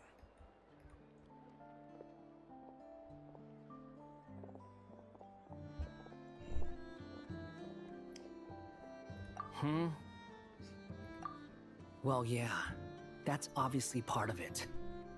But I'm not the only one who has a score to settle with him. Neither you, nor Lesser Lord Kusanali, nor I want to see him meddling with things again. Perhaps, yeah. Yeah, nor Nahida in this case. Columbina as well. And of course, our least of the Sarasa, the leader, the true leader of the Fatui Harbin. The Fatui Harbingers, blah blah blah blah. Or even, no, I don't say Piero, the director Piero. The first Harbinger. Oh wait, first Harbinger, oh yeah. Because of immortality. Looks like, oh yeah, looks like words been spread very well. And the former Harbinger just joined the frame and made explained in very good detail. What's the hurry? Don't worry. Pigeons always know which way home is. You mean the wind? There's no pigeons. Why do I have to re-edit this again? You made it.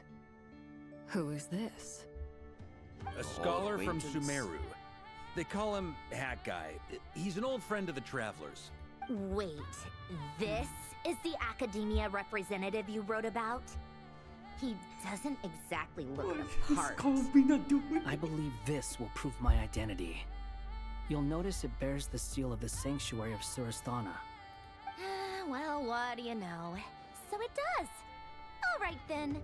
My mistake. It's fine. I expected as much. What? So as I mentioned in my letter, the Academia's got its eyes on Dottore, but this matter remains top secret. Apart from those assisting in the investigation, the fewer people who know, the better. If anyone asks, I'm here in Noctry to pursue my personal academic interests. Gotta say, Barca, you did pretty well to keep all this under wraps for so long. Sounds like you got in touch with the academia about this way back. you flatter me. Where do I even start? Remember that time we fought Rerir at Starsand Shoal? He sure let me have it then, didn't he? I'll bet Dottore had that all sketched out, with me as his convenient little pawn. He could not care less about us if he tried, but hey! The feeling's mutual. Does Dottore really strike you as the sort who values his relationships with his colleagues? Fair point. Definitely not. Which is why I always keep my guard up whenever he starts making suspicious moves. To that extent, our motivations align. On top of which, I consider you trustworthy Now, back on topic. In the wake of the Reikir of Solnari episode, Sandrone and I grew suspicious about Dottore's complete inaction during the entire affair. So we tried to find out what he'd been up to, but unfortunately to no avail. So that means explaining that he's the Sixth Harbinger. He never lets anyone in on his plans. The more he cares about something, the more secretive he gets. Indeed. Perhaps he believes that by keeping a low profile, he can avoid trouble. But that trick isn't going to work on his colleagues. Yeah, I mean, he's been researching the ancient moon's remnants. And he's been trying to get his paws on the moon marrows. Only an idiot would believe he doesn't have something more planned.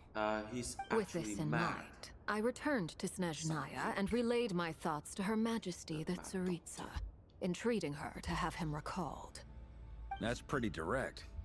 Did the Tsaritsa agree? Let's see again. Yes.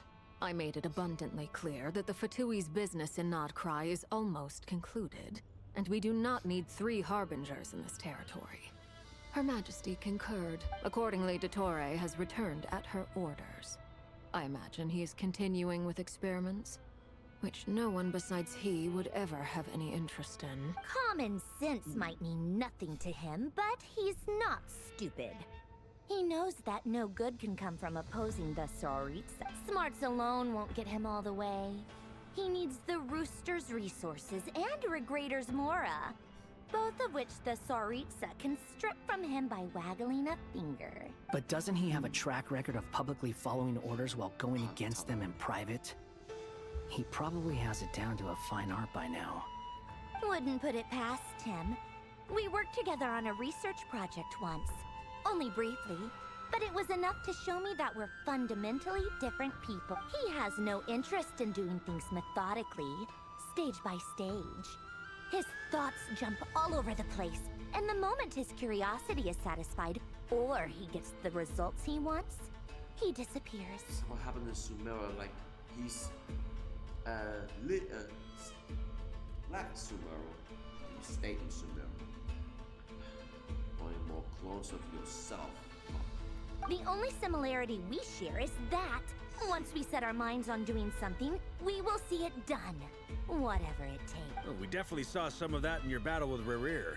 You got so competitive. Ugh, do not remind me. Then I believe we all concur. Dottore will not simply give up. Fantastic. Now this is turning into a whole day of unpleasant memories.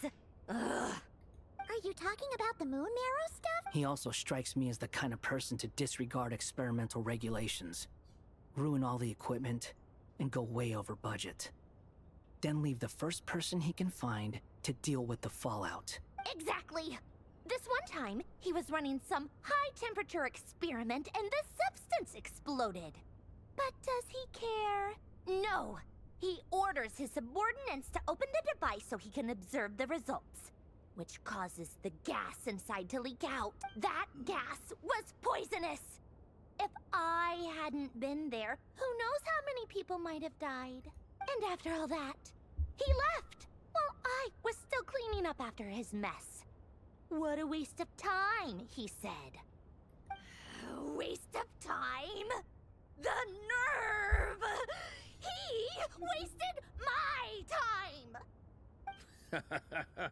You've been bottling that up for a while, huh? Hat guy, I must say, You seem awfully familiar with internal Fatui affairs.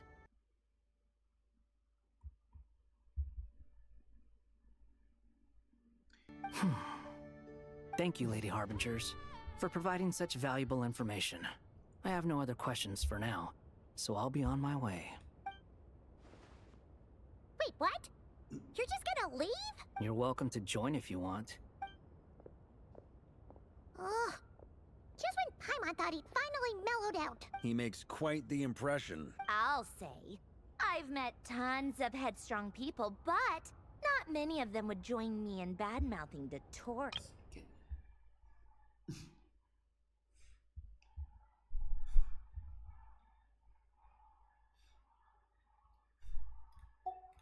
Anyway, back to the main agenda.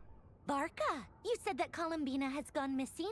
Or rather, disappeared. Yeah. We're working on building a connection between her and this world. The simplest method is to find out her real name. I've actually asked her that question before, but she said she didn't know. Considering our relationship, I doubt she was lying to me. As far as I recall, she was never dispatched by Her Majesty to claim a gnosis or anything like that. The Tsaritsa's plans had long contained a place specifically for her. I always thought that was weird. What could she do that the rest of us couldn't? Knowing what we do now, it's probably something related to Kavaki, right? More than likely. When she first arrived, Columbina would often go to Her Majesty and ask when she could start the task assigned to. But Her Majesty always gave the same reply. The time has not yet come. So she spent her days in Snezhnaya doing basically nothing. The Tsaritsa has summoned a beautiful blind maiden to be a harbinger, giving her the third seat by virtue only of her enchanting voice.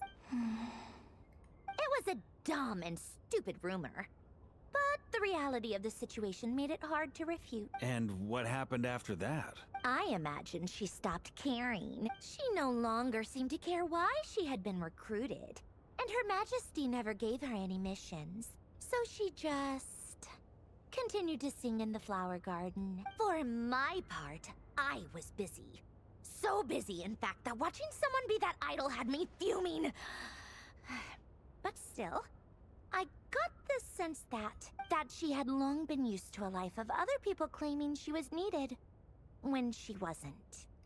I just felt that having a place to stay would cost me something eventually. And so I waited quietly for the day that I would have to pay the price. And on the other end of that spectrum, you had me. Someone once told me that I had the lousiest work and the toughest luck. That's a good way of putting it. I forget who said it, but those words have always stuck with me.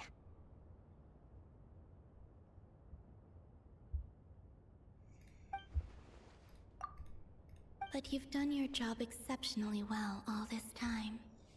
Because at heart, you are a conscientious person. What is it? Something come to mind?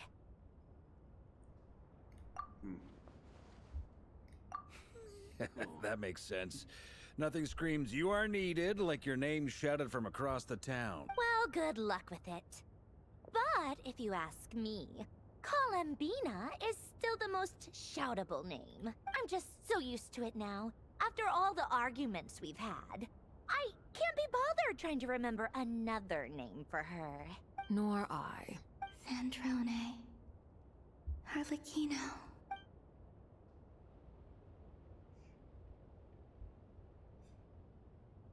Oh. Huh! It's a Sealy! Does that mean Nicole has news for us? Ladies, I thank you for your hospitality. If the chance ever comes up, I definitely owe you both a drink sometime. I'm sure it will. You can make your own way out. Heck, you've been here enough times, you probably know your way around better than I do. Okay! Time to do what adventurers do best. Follow that Sealy! Follow the Sealy. Activate. Oh, Cling Clang.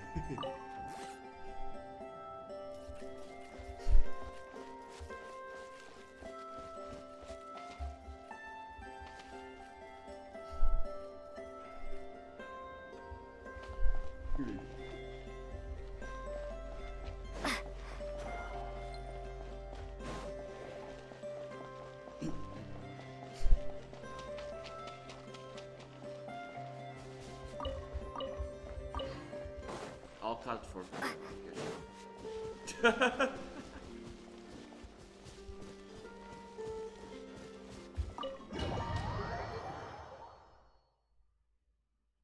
Okay, right here. Here you are.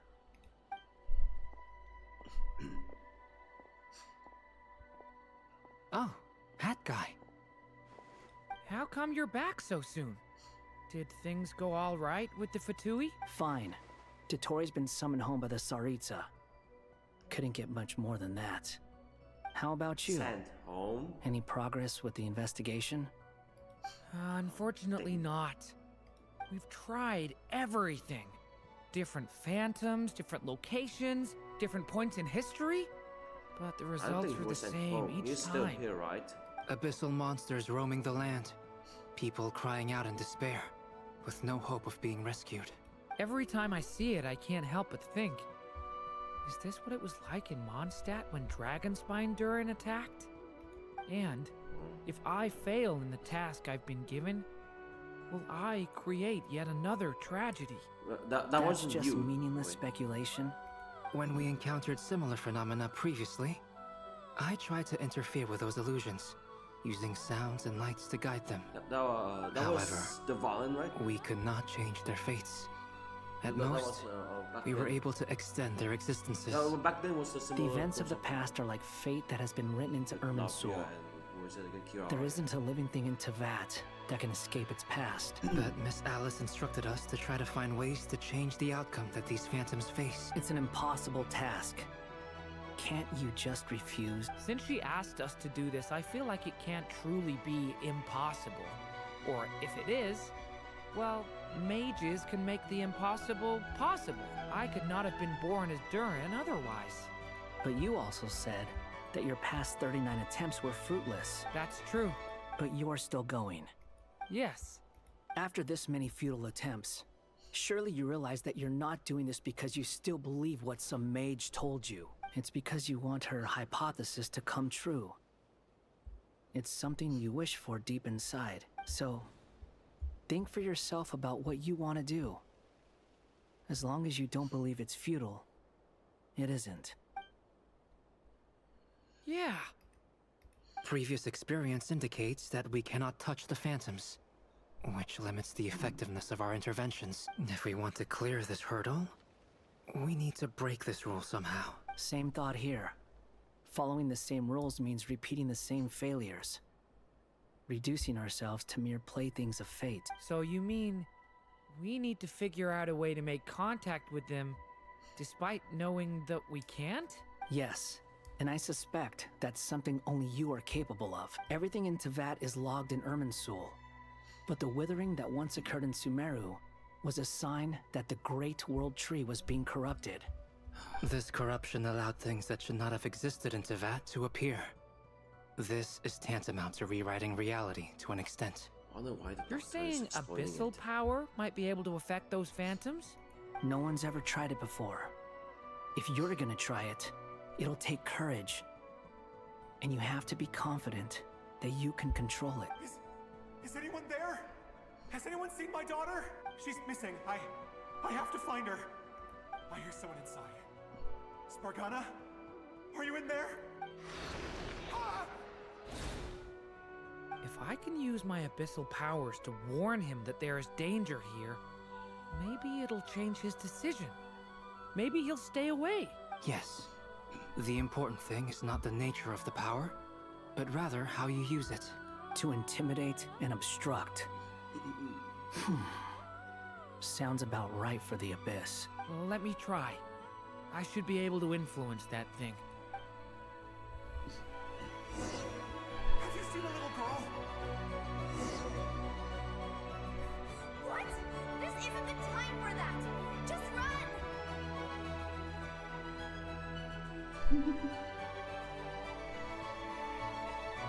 I hear someone inside.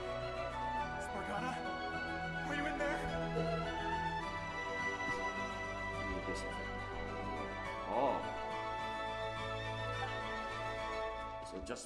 So not just pyro, but also abyssal powers. Okay.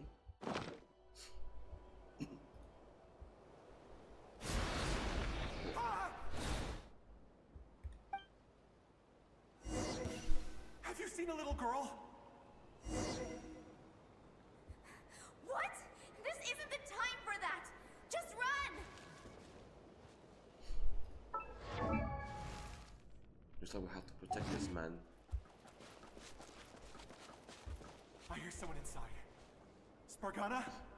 Are you in there?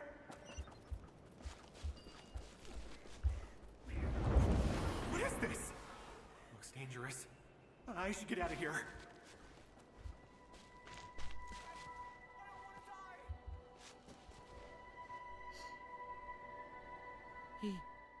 He really left. Ha! We did it! Don't celebrate too soon. Follow him. See what he does next.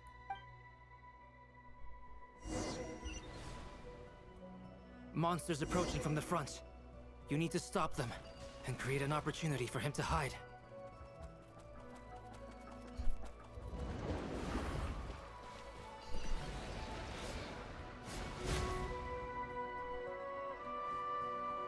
Help me!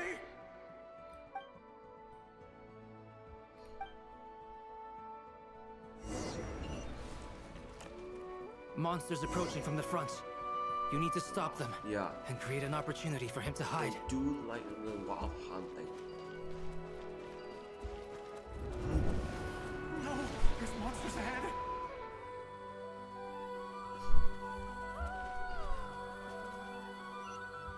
Wait, is that the barrier I saw earlier? Why is it appearing now? It's as if someone's controlling it.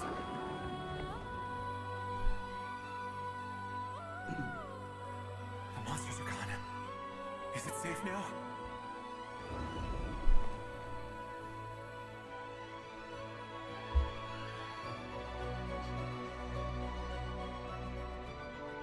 The barrier's gone too.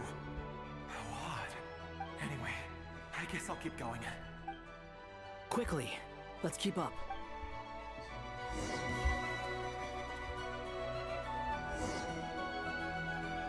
Wait, there was someone else here? Don't go any further. We've got anti-monster traps laid out everywhere. But my daughter must just be up ahead. I have to go. This way's blocked. Oh.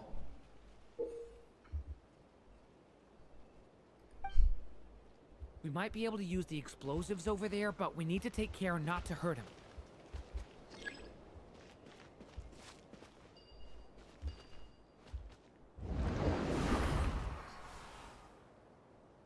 I'll use the barrier to keep him at a safe distance. This barrier seems to be helping me somehow. Hey, hey, wake up! Oh, no good. Gotta keep moving ahead.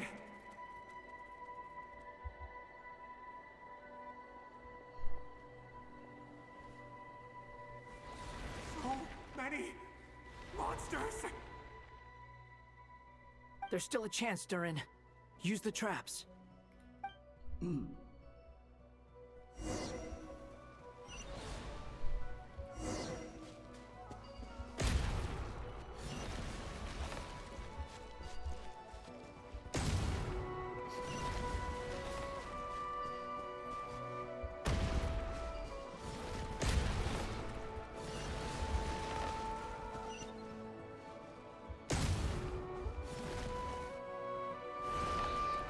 Help me!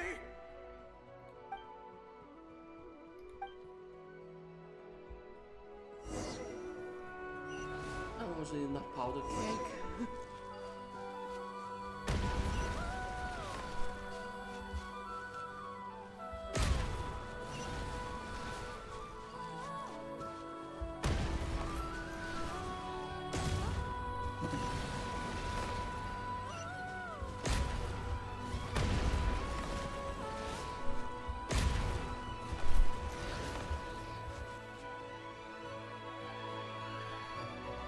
This is a new development. I've never seen this happen before. We might just be able to save this person.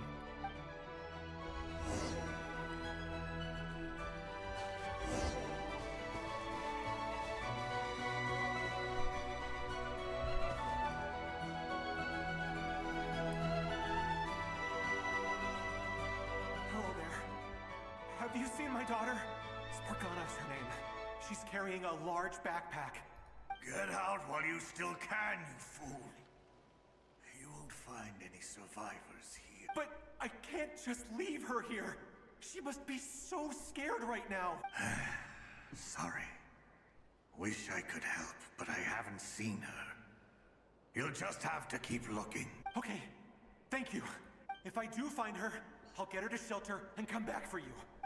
Don't bother. I've got nowhere left to go. What's that noise? Monster! No, if he goes inside, he'll be walking into a trap. Let's try this once more. This time, we have to stop him.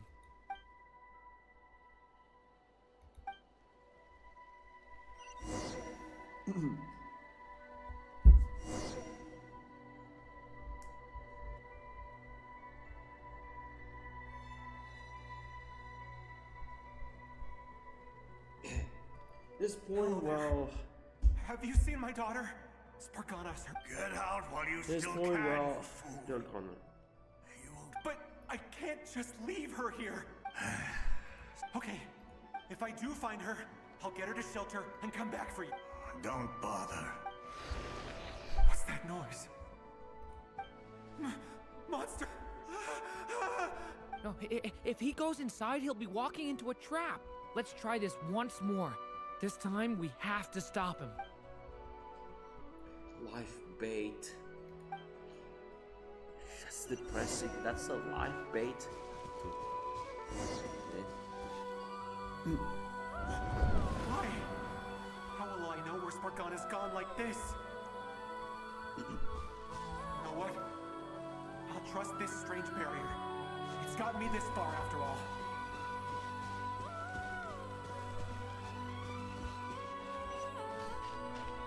What? Spargana, are you there?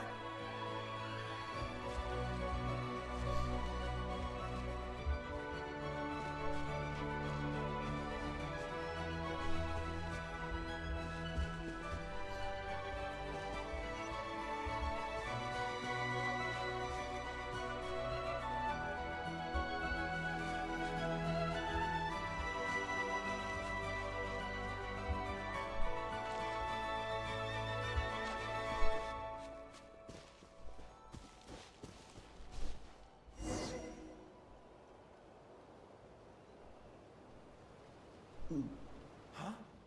That looks like one of my daughter's books. Thank you. Thank you. Yes, it's one of hers for sure. That's her name on it right there. She left her backpack here. Durin, just like last time. Use the explosives.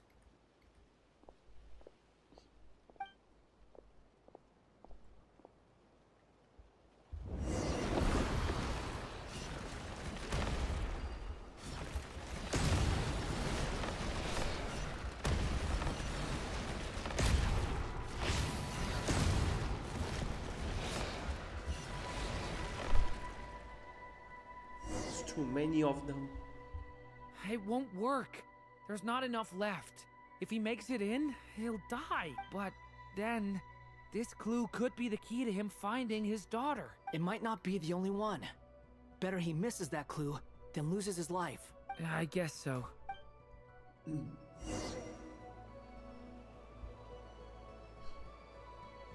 Stop him, Durin. We can't let him get any further in. That's my daughter's book! She's passed this way! Why? Why won't you let me go in? I've searched and searched and searched just for this! But how will I find her without any clues?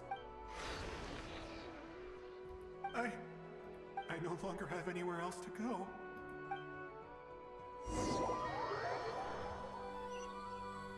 Oh.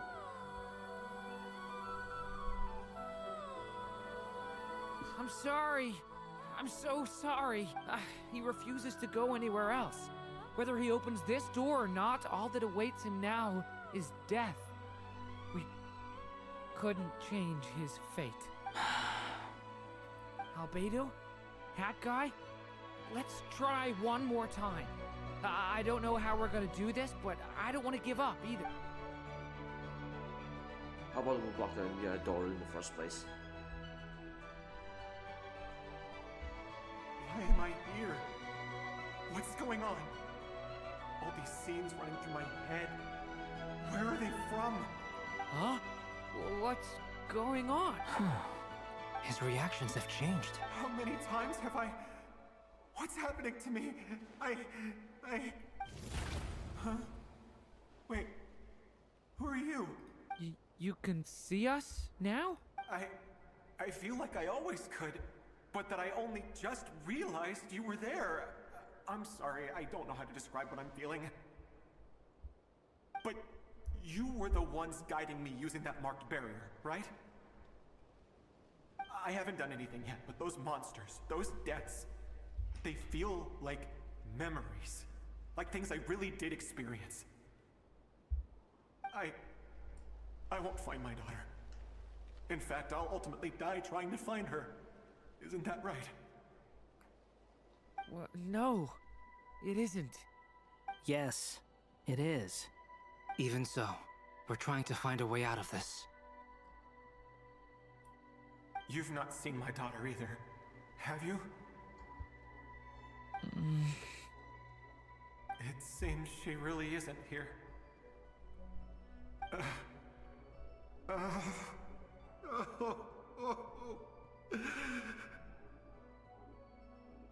I'm sorry we couldn't help you.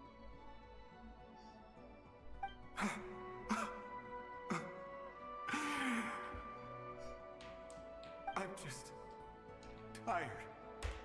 Maybe this is destiny. Maybe it doesn't matter how hard I search. How long do I have left? Experience says 15 to 20 minutes. 15 to 20. Thank you for all your help. Let's rest a while. You look exhausted too. Now's not the time for you to start pitying us. It's not pity. I'm just realizing that I've only got 10 or so minutes left. You know?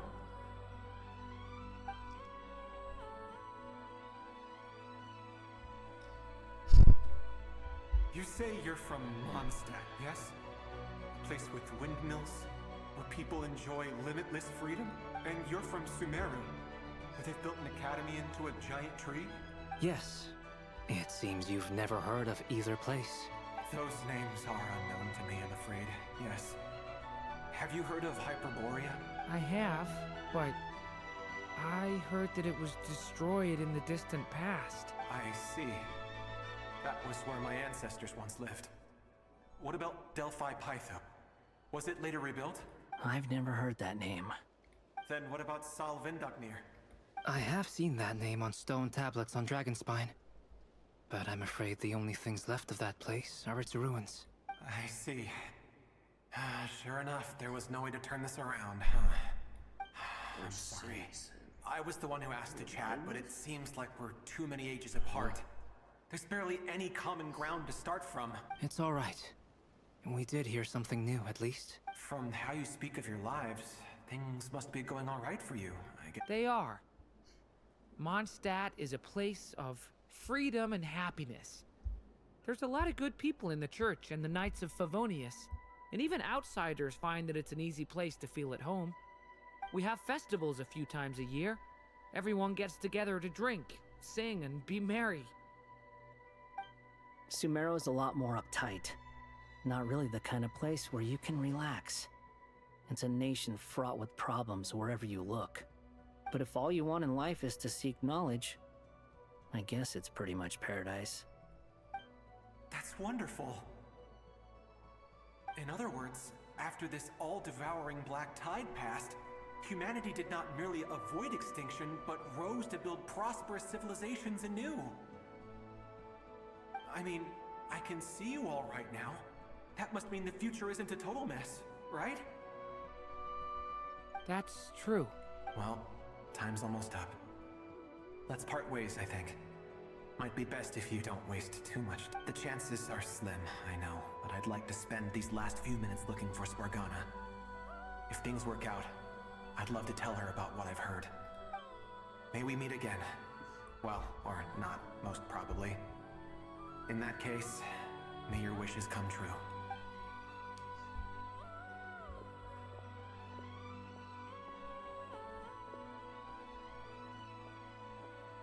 He's gone.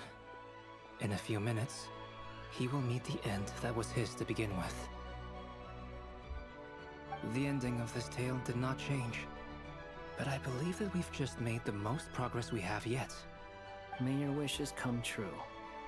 If only it were so simple. Hat guy, could I ask you a question?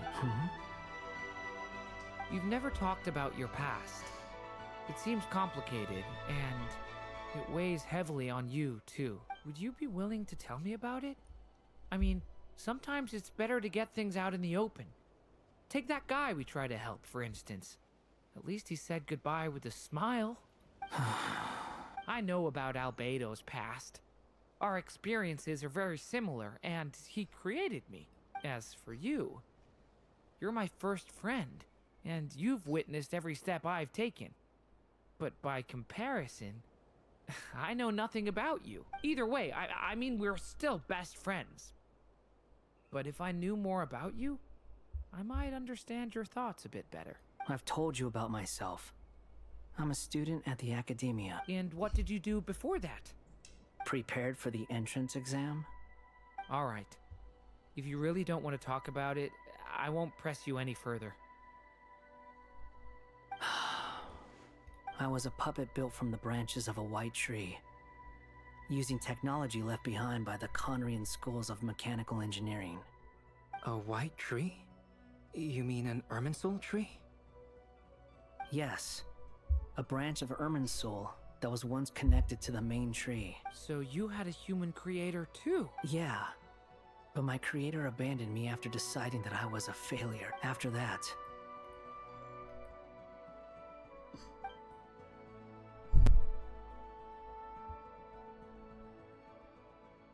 Durin. Resisting the influence of the abyss, suppressing the urge to destroy, trying to do the right thing. None of these things are easy, but no matter how hard they are, trying to rewrite past wrongs is far harder. You asked me if you would create a new tragedy if you failed.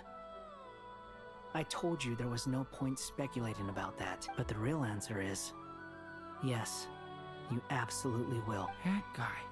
But at least you've got people here to help steer you away from the wrong path. So, just keep aiming towards the light. I will. I promise. All right. Break time's over. Hello? Durin speaking. Hello, friends. It's me. What have you been up to? I'm detecting some unmistakable fluctuations here at the border. The amplitude isn't particularly high, but they're completely different signals from the ones before. And the scale is comparable to those I've detected previously. Alice, we were unable to save that person. However, he appears to have retained a portion of the memories gained through that cycle, and was able to hold a conversation with us. I see. Well, that is rather odd indeed. It definitely merits further attention. Could I trouble you to keep trying the same approach? I need to gather some more data. Counting on you. I should probably have Nicole come and check this out as well.